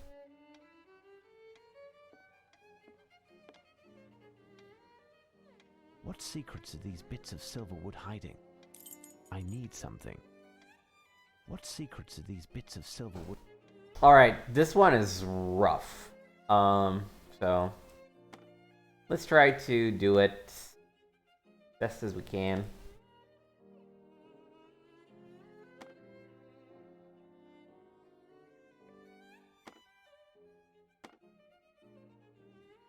At least I remember this one being rough, I should say.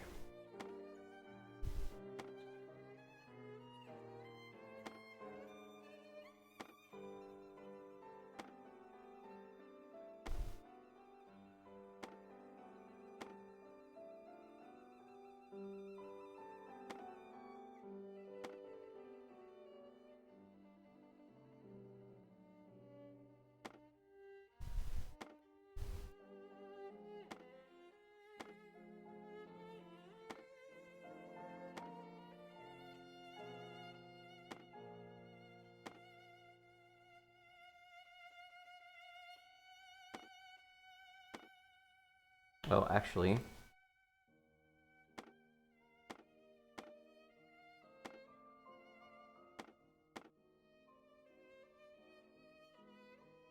no, I need this one because I don't have any other vertical things.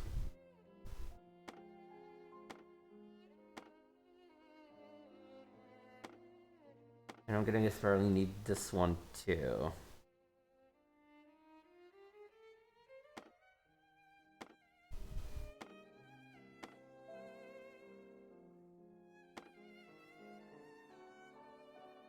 Okay. I think we're good.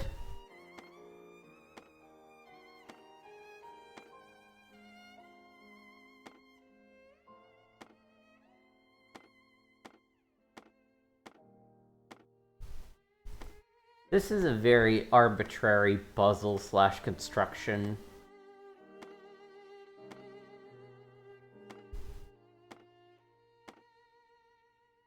That is essentially missing the 3D folding aspect of it to understand what you're actually doing. A cage. With the wood painted this color, it almost looks like a steel cage. It doesn't mean much to me. I'm back from the station where I completed the charge you had entrusted me with. On my return, a messenger gave me this letter, which asks us to meet with the Prime Minister at Buckingham Palace tomorrow morning. Tomorrow morning. It's far enough away, but not too late. Either way, it will give us some time for me to ponder and for you to rest. You seem sad, Watson, and we need to inspire confidence tomorrow. Our audience will be one of the hardest. Mr. Holmes, the Prime Minister is in the White Room on your right, at the end of the hall. His orders were that you should be shown in immediately. Alright, we're gonna save our game here. And take a quick break. So I'll be back in a few minutes.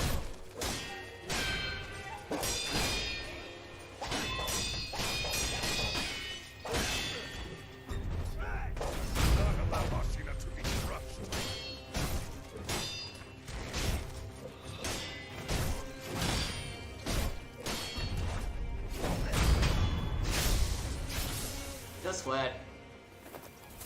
You're like, oh, done. Cool. That was easy. Yeah, as if.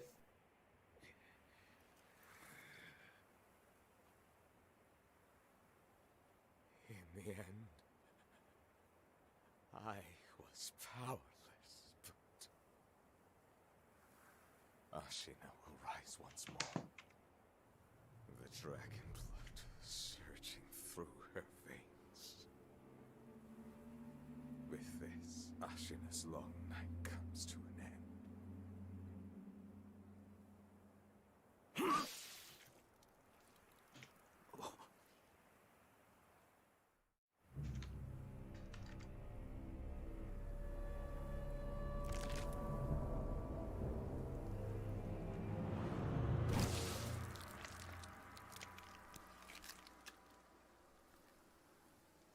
Pitiful grandchild. This was your last wish.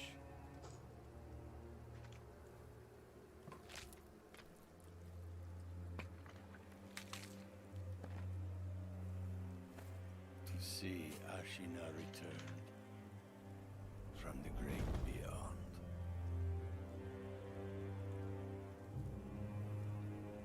Which means Sekiro. I must destroy you. Count Sekiro! Not in a rush.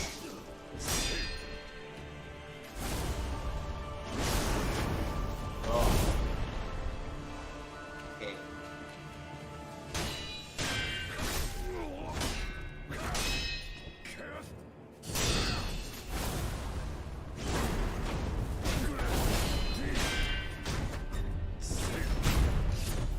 It's not about remembering patterns. Okay, no, that I gotta run away when he does that. Okay, yep. Coming back.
second phase is the hardest.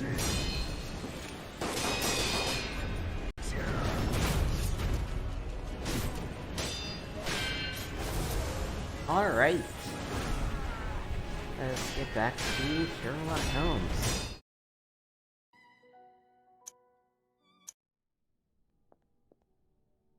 Right. Prime Minister. Ah, what good fortune! Here are Mr. Holmes and Dr. Watson. Enter, gentlemen. If the Prime Minister will permit, will the gentleman be joining you for breakfast? No, thank you.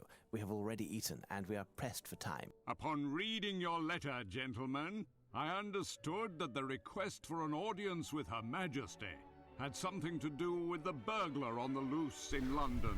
I reacted immediately, even though I am unaware what the target of the next theft is.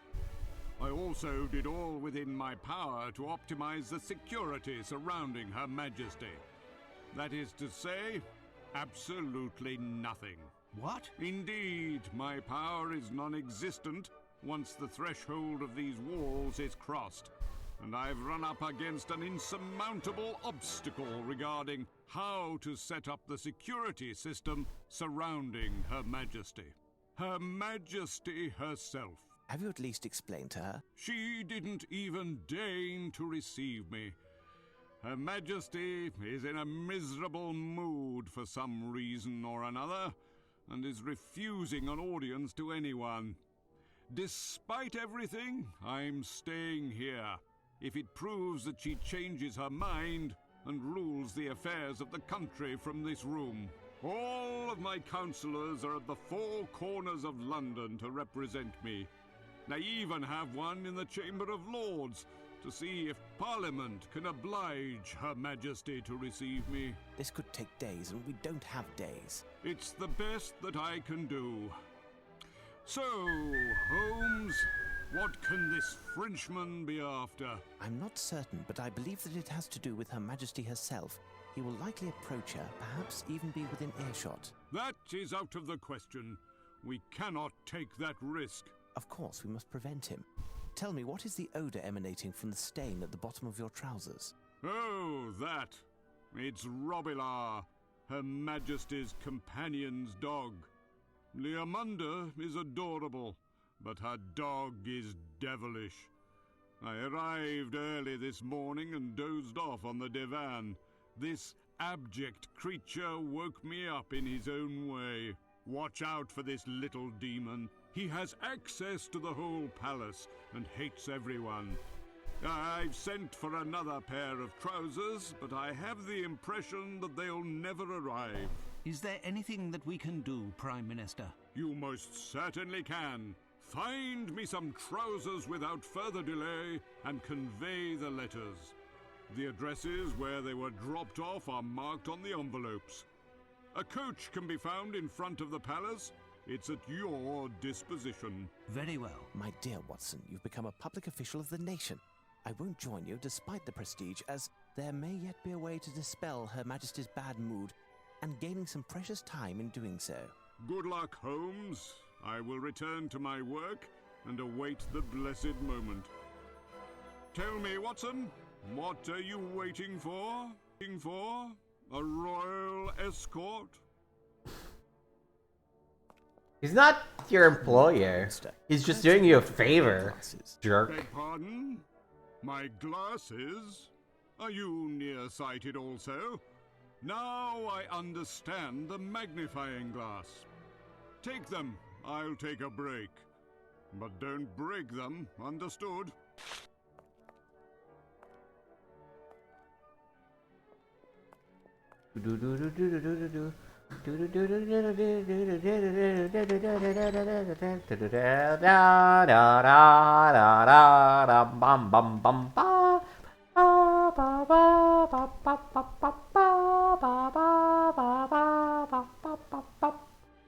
I have no reason to go there.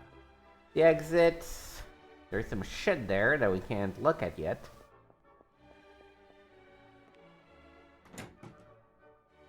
Excuse me. Chauncey, sir, at your service.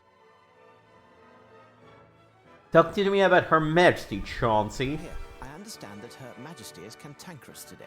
Would you happen to know why? I'm sorry, but I am not authorized to comment on Her Majesty's moods. In fact, no one is. Be advised, it isn't idle curiosity that compels me to ask this question. The reason that I, Sherlock Holmes, the great English detective, is here as well as the Prime Minister is because Her Majesty is in grave danger. The danger is imminent, instigated by a man of Machiavellian twisted tendencies who is deprived of all sense of morals and scruples. Furthermore, he is French. French? Indeed, and all men who will have worked to protect Her Majesty in the face of this peril from across the Channel shall be seen as true patriots, a soldier in the image of the valorous English warriors who, weapons in hand, struck down Napoleon. Go, my friend, join our forces and march alongside. Now speak. The facts are that Her Majesty quarrelled with her companion and confidant, Lady Leomunda. The dispute concerned a gift that Her Majesty gave to Leomunda. A gift. What was the gift that Her Majesty gave to her companion? A doll's house. Lady Leomunda's personal chef and servant girl were terminated immediately, but the affair wasn't settled for Her Majesty, and the two have not yet reconciled. I don't know anything further. Perhaps I could speak to Lady Leomunda? She, too, is refusing to receive visitors. Thank you, my friend. Lord Robillard categorically refused the breakfast that I brought. That has put him in a rotten mood also, and Lady Leomunda is in a state. This is the worst that could happen. I've just thrown the remainder of his meal into the refuse. Impossible to remake it. Deirdre, go to the butcher's and get something raw. Demons seem to love blood. Now, tell me, what is so special about Lord Robillard's food? Indeed, I don't know, but he doesn't accept anything but. I would pay dearly to know the recipe. I believe that it contains chocolate. Thank you, my friend. If you will permit me to withdraw, sir. I must prepare Lord Robillard's, that is, Lady Leomunda's dog's meal. Alright. Super magnification.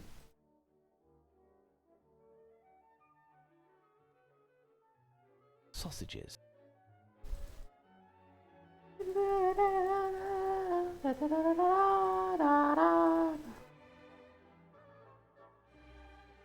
What? By the way, what are they throwing in this trash? Like, Jesus Christ.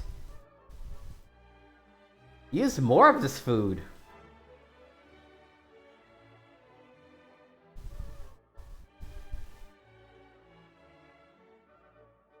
So for sausages. Oh. There is something here. Phew, what a foul odor. This may prove to be useful. Mustard prepared with vinegar. I must know which ingredients to use.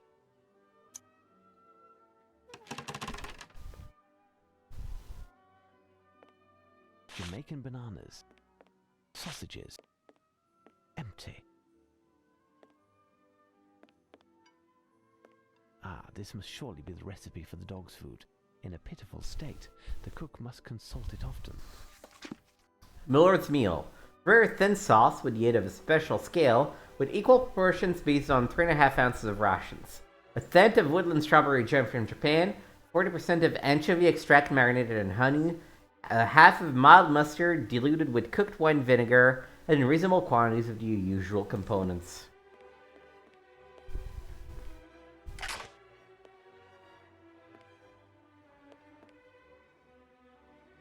Marinated anchovies.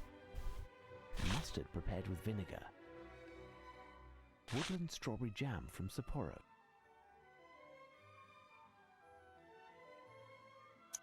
Alright. How do I weigh things?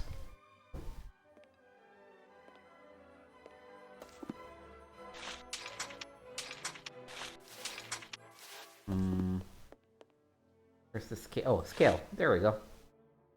Alright, so in equal proportions, we need half of mild mustard, a tenth of strawberry, and 40% of anchovy. Now, one anchovy. One mustard is heavier than one anchovy.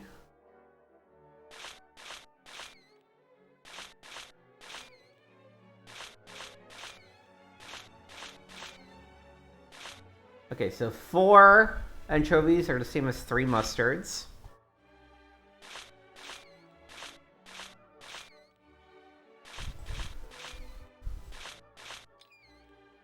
Two strawberries are the same as 1 mustard. So, if we put 4 anchovies, that's the same as 3 mustard. 4 anchovies and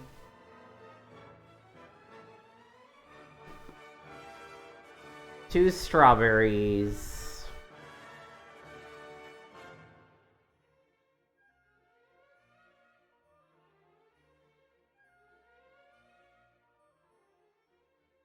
It's equal proportion, so it's the weight that matters.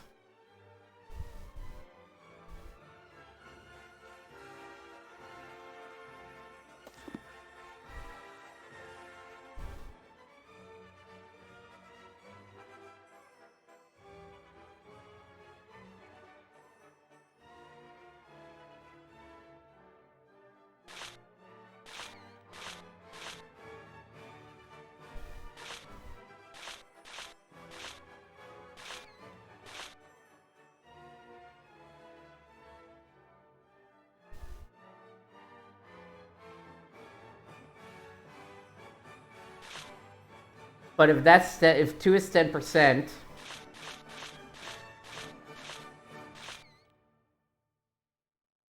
but no, this is not half.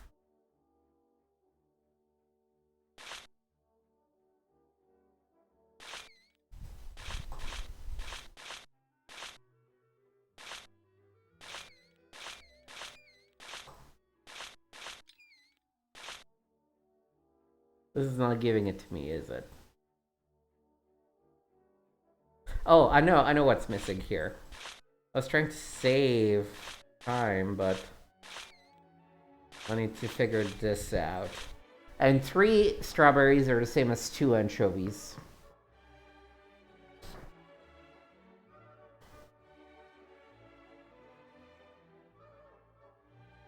So if I do...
I'm stumped.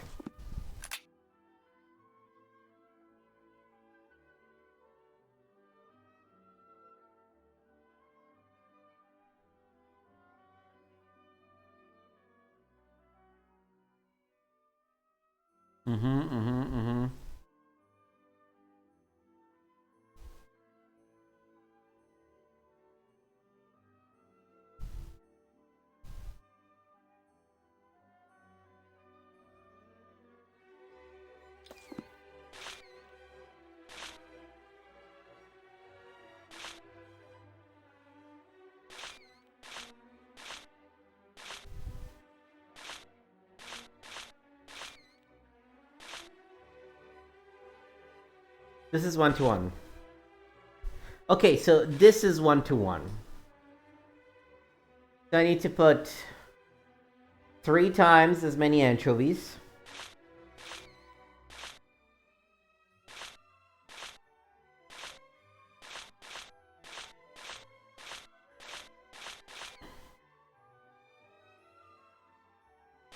And now we need to repeat this until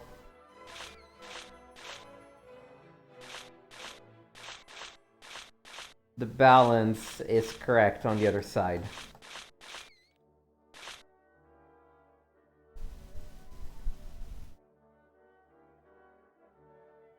This should be right? No?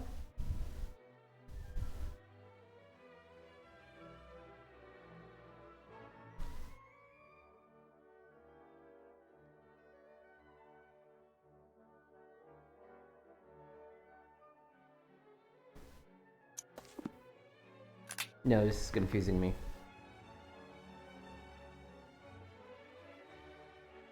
Oh, that's why. I need to put them on the plate. Elementary.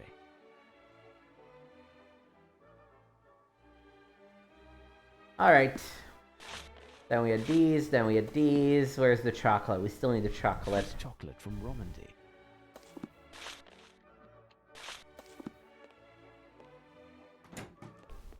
Closed. Now we need to find a dog, though. Closed.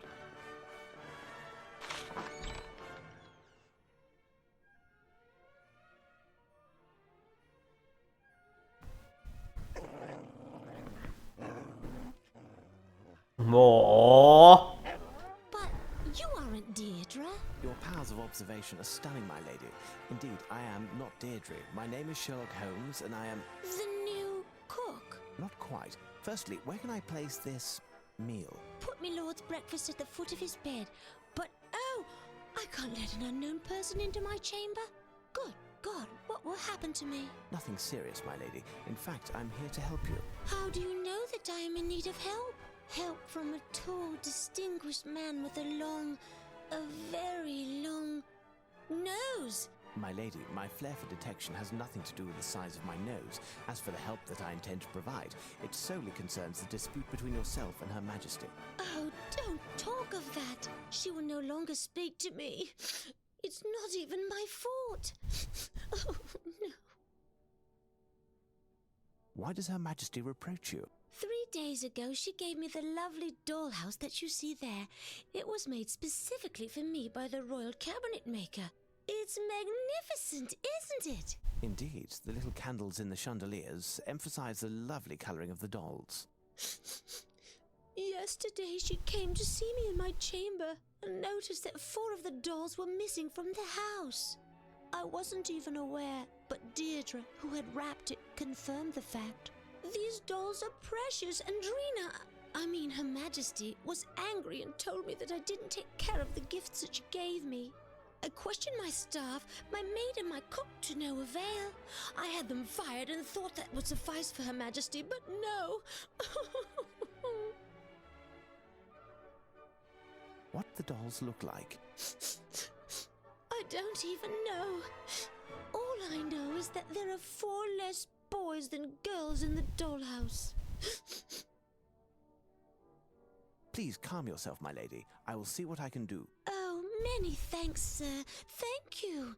If you find them, you will be handsomely rewarded. I will prove my gratitude, even if it means... Save your gratitude for when I have solved the case. Sounds like somebody is looking for some action. Hello, Lord Robilar. You're cute.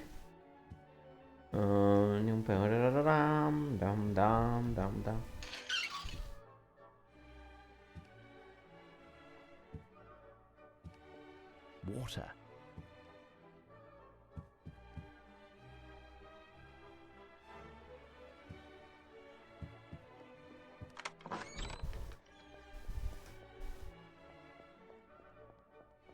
Closed.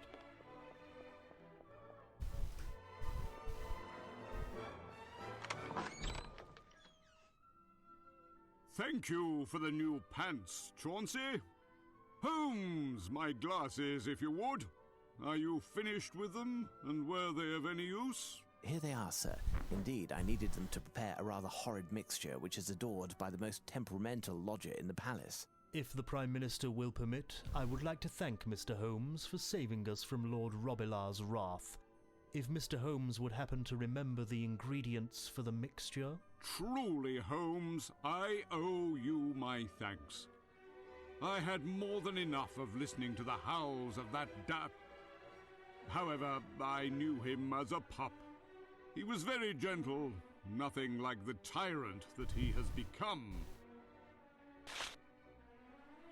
What provoked this change of temperament? I haven't the least idea. Chauncey? It seems to me that the fluctuations in my lord's mood began 3 years ago, after a visit of my lady's nephew, the young Lord Gwenders of Crudel. Ah, yes, that angelic little redhead.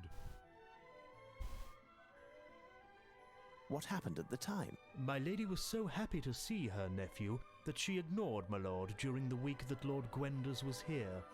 My lord roamed alone from room to room, he who was so used to having my lady's complete attention. And the day came when... I remember.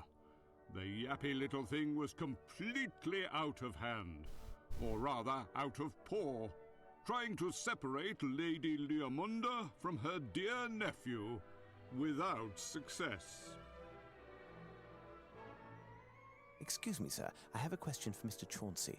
Tell me, my friend, did you notice Lord Robilar engaging in any strange behaviour in the past 3 days? Other than the Prime Minister's pants, nothing more than usual, sir. But I don't notice everything. Thank you, gentlemen. Alright, so something about the nephew of Leomunda is what caused the dog to change attitude. Yes, I am listening. I'm all yours. My lady, I must press you further. Have you noticed any strange behaviour from Lord Robilar these last few days? Why do you ask such a question? Oh, I see. You think that my little lord picked up the scent of the robber and wanted to warn me. I was so blind.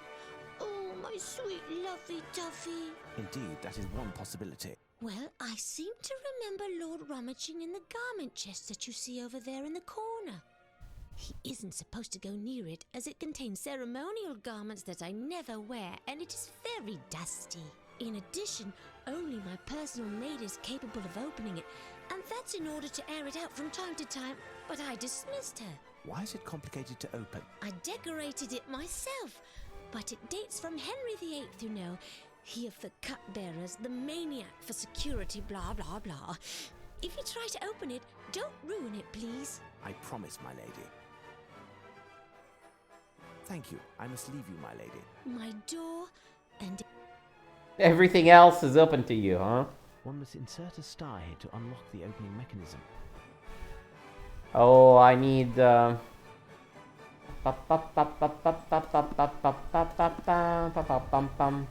Water. Yes, I... Oh. Why are you so thirsty, girl? Jesus.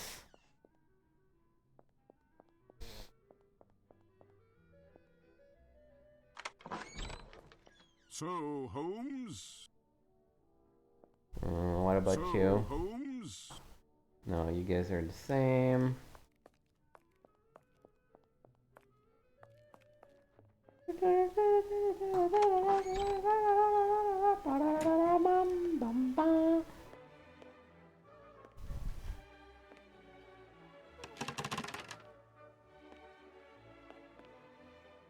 Oh, you're new. How can I be of service, sir? Tell me, Deirdre, you were in charge of wrapping the dollhouse that Her Majesty presented to Lady Leomunda. Is that correct? Yes, sir. And you swore to Her Majesty that certain dolls were missing. Do you remember which they were? Not exactly, sir. But I must say that when I recounted the dolls and noticed some were missing, I found that there were much less with ginger hair than before. And you swore to Her Majesty that certain dolls... Not exactly. My apologies for interrupting you in the midst of your duties. Would you have witnessed Lord Robilar engaging in any strange behaviour within the past 3 days? Oh, My lord is a bit waggish and makes strange around people he isn't familiar with. You must know him well. Has he added a new trick to his repertoire? Why, yes. Now that I think of it, my lord usually has a right fear of chimneys because of the fire. However, yesterday morning, I found him with his paws and his snout full of ashes. The fire in the white drawing room was almost out. I cleaned him as quickly as possible, despite his protestations. Thank you, Deirdre. Goodbye.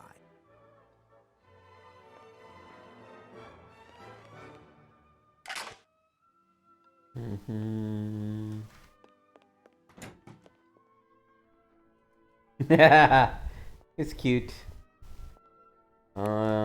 Chimneys, huh?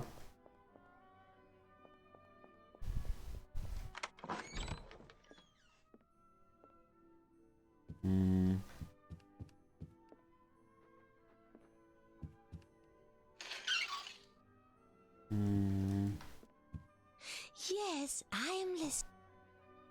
Stop being so thirsty.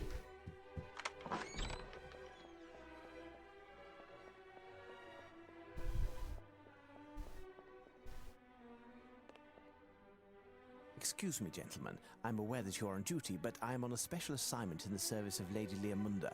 She entrusted me with a specific investigation, and I must question you both. Please note, in the case of a successful outcome, she has promised her gratitude to all those who have helped. She specifically mentioned that her gratitude would extend to... At your service, sir. At your service, sir. These guys are ready for it. Thank you, gentlemen. I do believe that Lady Leomunda's companion, the pint-sized Lord Robillard, has access to all of the rooms and halls of the palace. Now, would you have seen him acting erratically these last few days? Say, in the past 3 days? Yesterday, my lord piddled in my boots. No, I was referring to events clearly out of the ordinary. The day before yesterday, while we were on duty, my lord was rummaging about behind this suit of armour. When I bent over to see what he'd found, my bearskin fell, and my lord attacked it, and near tore it to pieces. Okay. Thank you, gentlemen. This hole is dark and seems quite deep. I must find a way to see what's inside.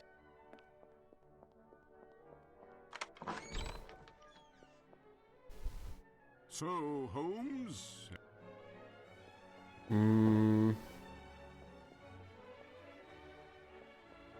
Oh. This chimney was the one I was looking for. To the side, I can see what seems to be a miniature hand coming out. It will take hours for the fire to extinguish, and pouring water over it will fill the whole palace with smoke. I must find a tool to get the doll out of there. I have such a tool. Be a secret for the moment. If the dog got his paws back on this doll, who knows what it would do. Now, in terms of a light...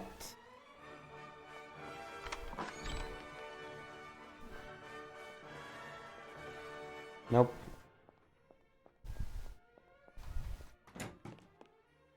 Anything here I can grab? Sir?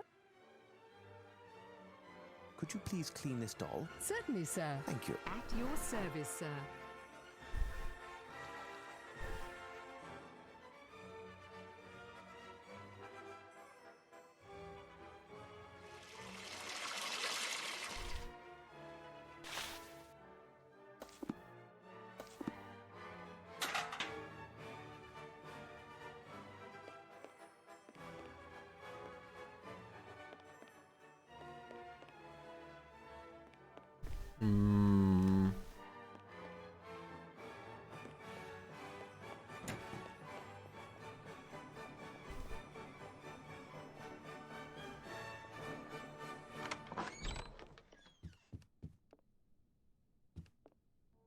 How can I get to light that corner? Jeez. Water. Yes, I... Still got nothing to say to me.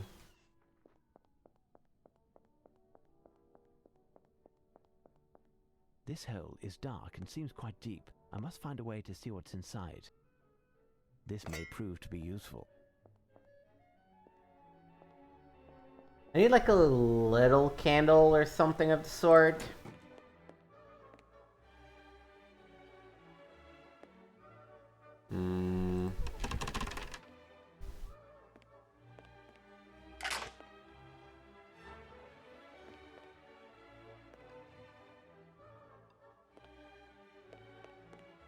Closed.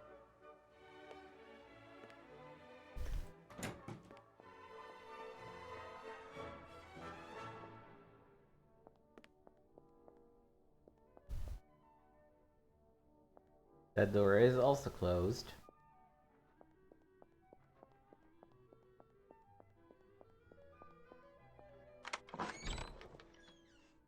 So, Holmes?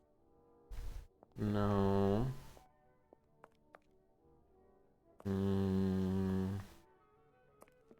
The source of light that's small that can push through that hole.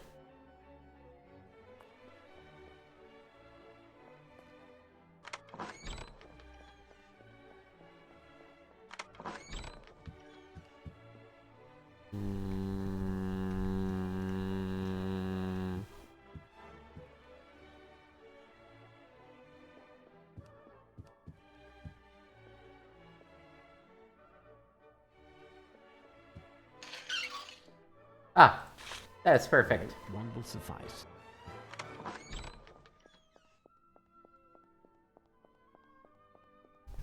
I need something. This hole is dark and seems quite deep.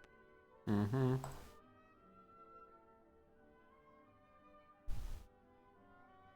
I think I can make out the reflection of a porcelain face. This spear could be useful, but in order to recover the doll without damage, I would have to bend the end to form a hook.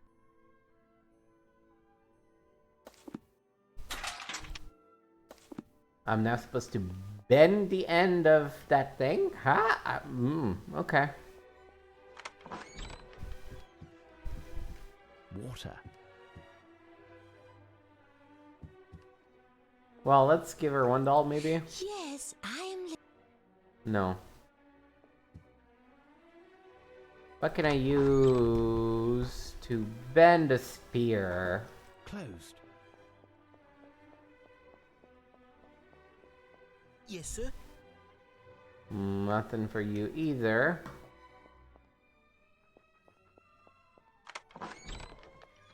Like, there are still few rooms, but... So, Holmes?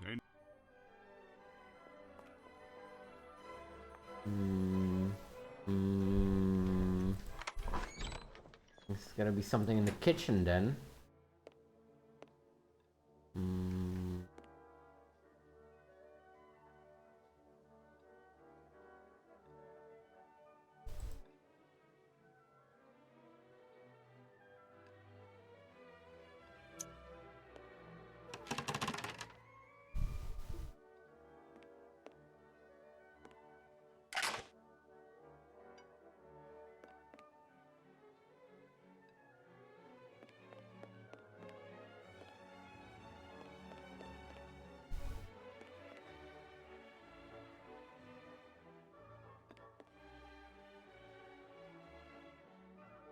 There's nothing I can interact with here.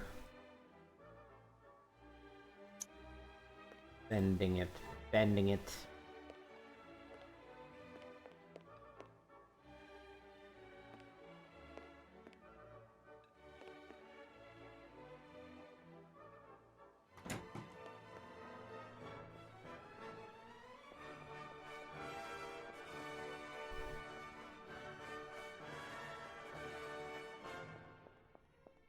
The music is starting to get a little on the repetitive side. I still like it, but... It would be considered an act of treason to enter without having been invited. Okay. This piece is actually a puzzle, and all the pieces detach easily. Well, let's do this in the meantime. One must insert a star here. Oh god.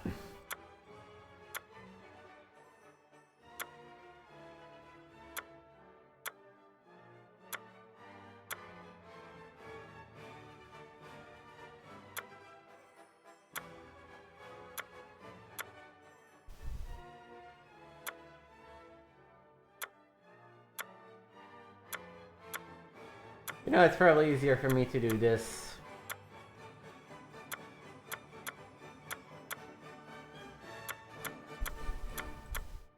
And then clean the outside as needed.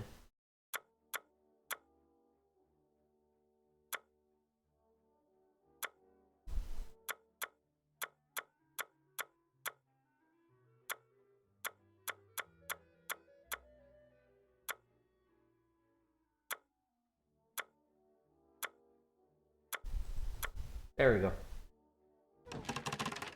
Okay, we got a Elementary. second doll.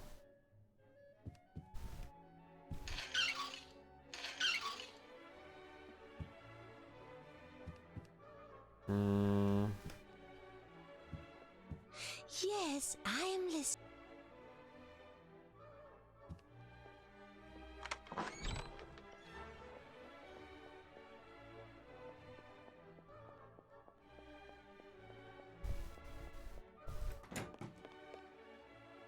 Water.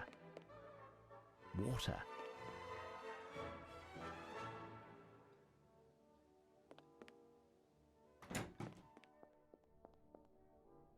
Is Lady Leomunda satisfied, sir? I think I can make out the reflection of a porcelain.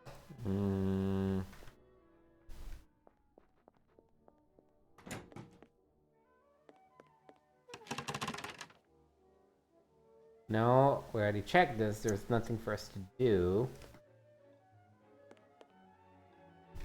Closed.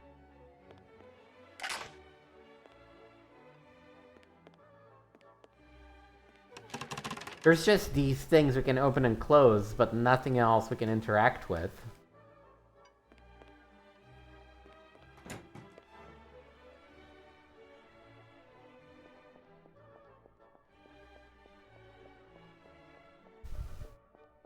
There's only the doors.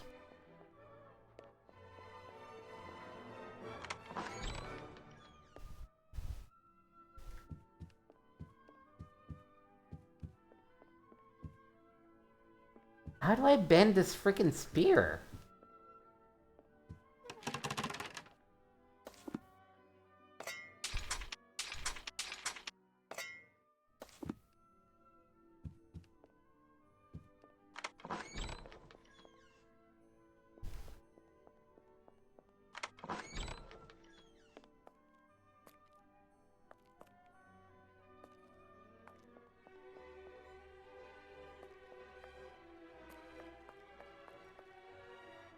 Alright, I give up. How do I bend the spear?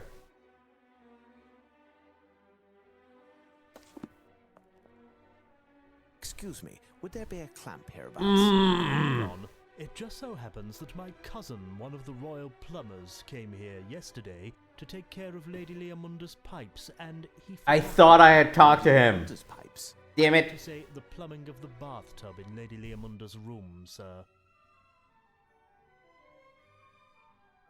Alright.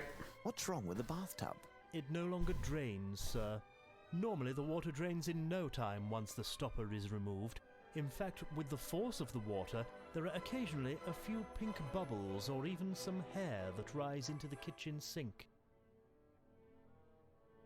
Do you know when your cousin will return? He said it will take 2 days in order to insert a custom-built auger to unclog the pipe, sir. My lady's maid told him that she saw my lord coming out of the empty bathtub. He would only have left 1 or 2 long hairs, if any. Unless it was something else. Thank you, Chauncey. My pleasure, sir. Alright.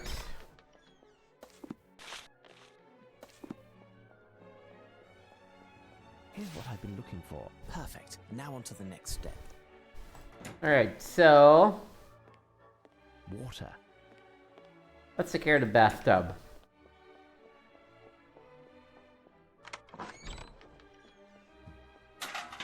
There is something here.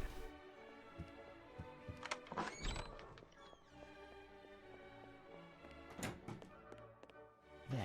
All of Lady Leomunda's bathwater is still in this barrel. It is far too heavy. I cannot lift it. Listen, can you help me shift a barrel? At your service, sir.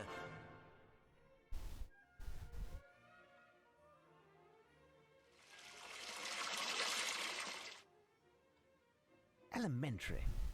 Alright.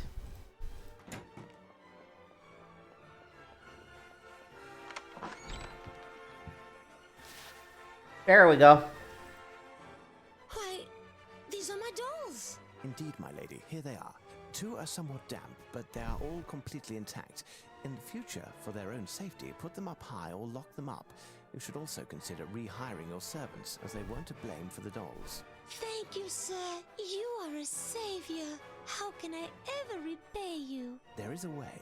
You can use your influence with Her Majesty to ensure an audience for myself as soon as possible. Here's my card. Certainly, sir. I will go straight away to beg her pardon, and I propose that you return this evening. That will give me enough time to improve her mood and deign to receive you. Many thanks, my lady. Well, then you can stay overnight if you wish. Yeah, you would like that, wouldn't you? You are telling me that you had to rummage through a waste bin in order to find the leftovers from an infernal... My lord, my dear Watson, within these walls you must say my lord. I wonder if you aren't mocking me, Holmes. I find it hard to believe that Her Majesty enjoys living in an environment so queer. What do you know of our monarch, Watson? What do we really know? Mr. Holmes, the Prime Minister is in the White Room on your right, at the end of the hall. His orders were that you should be shown in immediately. Alright. I have no reason to go there. Oh. Do I have to talk to the Prime Minister again? Good evening, gentlemen. Well done yet again, Holmes. The reconciliation between Her Majesty and Lady Leamunda has had a wonderful effect, and we should be received momentarily. Is Her Majesty safe? She is in her chamber, and the palace as well as the gardens are crawling with guards. Did you notice all of the checkpoints on the way here? An army couldn't get to her.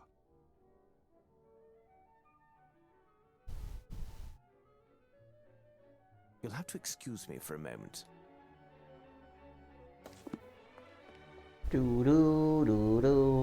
Dum. It would be considered an... Oh, wait. What did he say? Are we ready to go?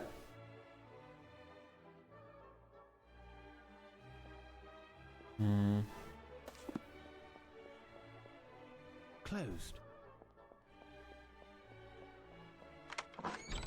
Wish Dr. I Chauncey? await Her Majesty's orders. No. Has something come up? Closed. Closed. Back to the guards, maybe? We're on duty, sir. I have no reason to go there. So, Holmes... I am confused myself, Watson. It would be considered an act of treason. Why are they not allowing me to enter? Oh, I need to actually the Amanda. Finally reconciled? Ah, yes. And all thanks to you. I explained to her that you desired an audience and she has granted your request. She will receive you and the Prime Minister, but she will not tarry by calling for Chauncey to fetch you.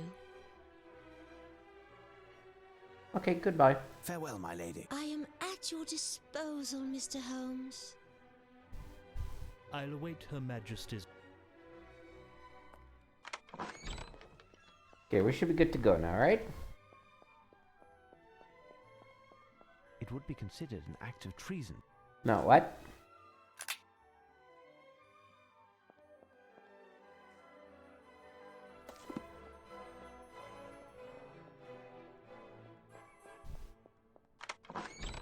Has something come up, Holmes? I'll await Her Majesty's order. Yes,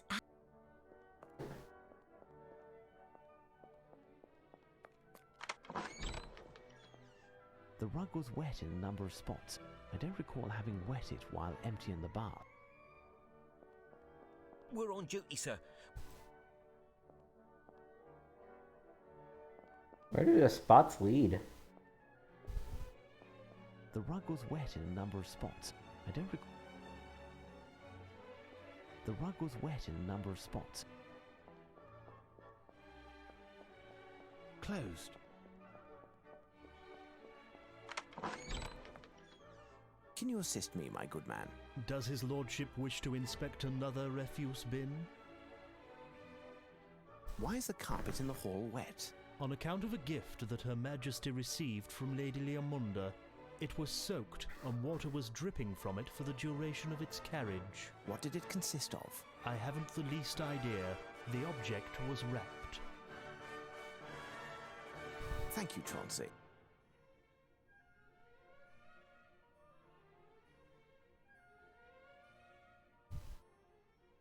Forgive me, my lady, but I just learned that you offered a gift to Her Majesty.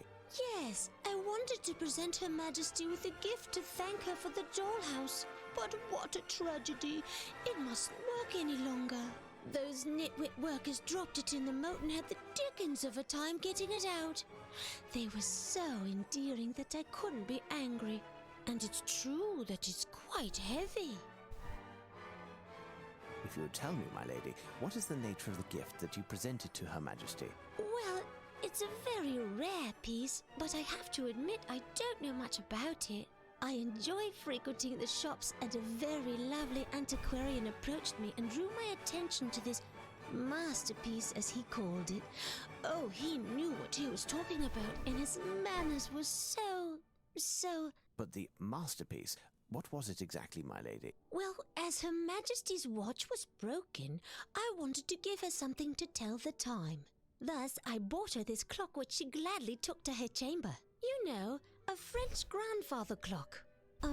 Pomtoise, or was it comptoise? The antique dealer said it was made by one of the originators of the genre, the Paillet brothers. Wait, my lady, that name suggests something to me. Could it be...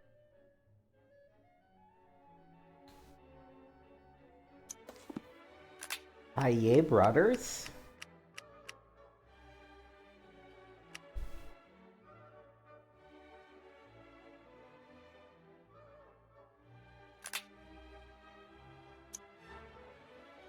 Oh, Maillet brothers. Maillet? Yes, that's it. How did you know? Watson, Prime Minister, quick, sound the alarm. Lupin is in the Queen's chamber.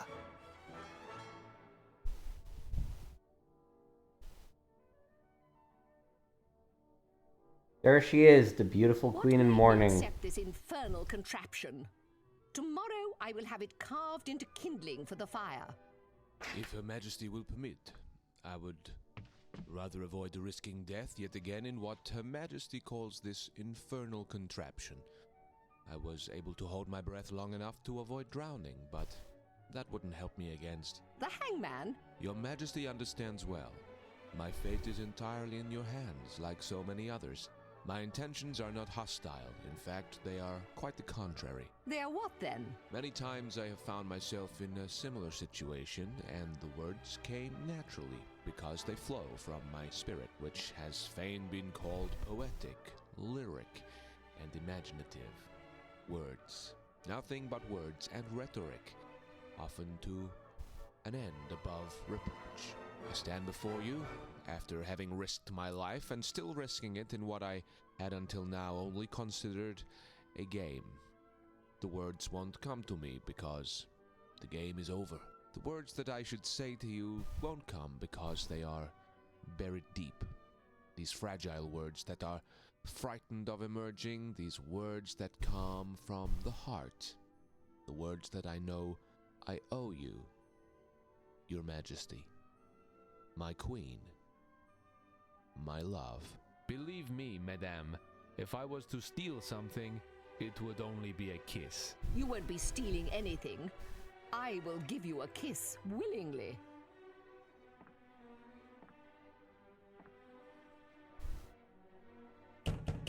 Open up, Your Majesty! Is all well, Your Grace? Break down the door! Your subjects are there, and so ends my gallant game, and, with them, my life.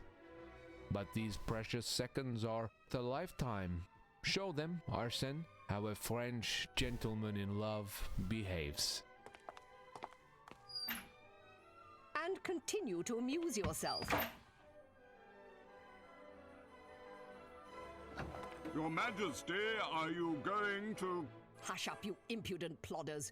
Who do you think you are to speak in my presence without having been asked? Look at you, a bunch of incompetents.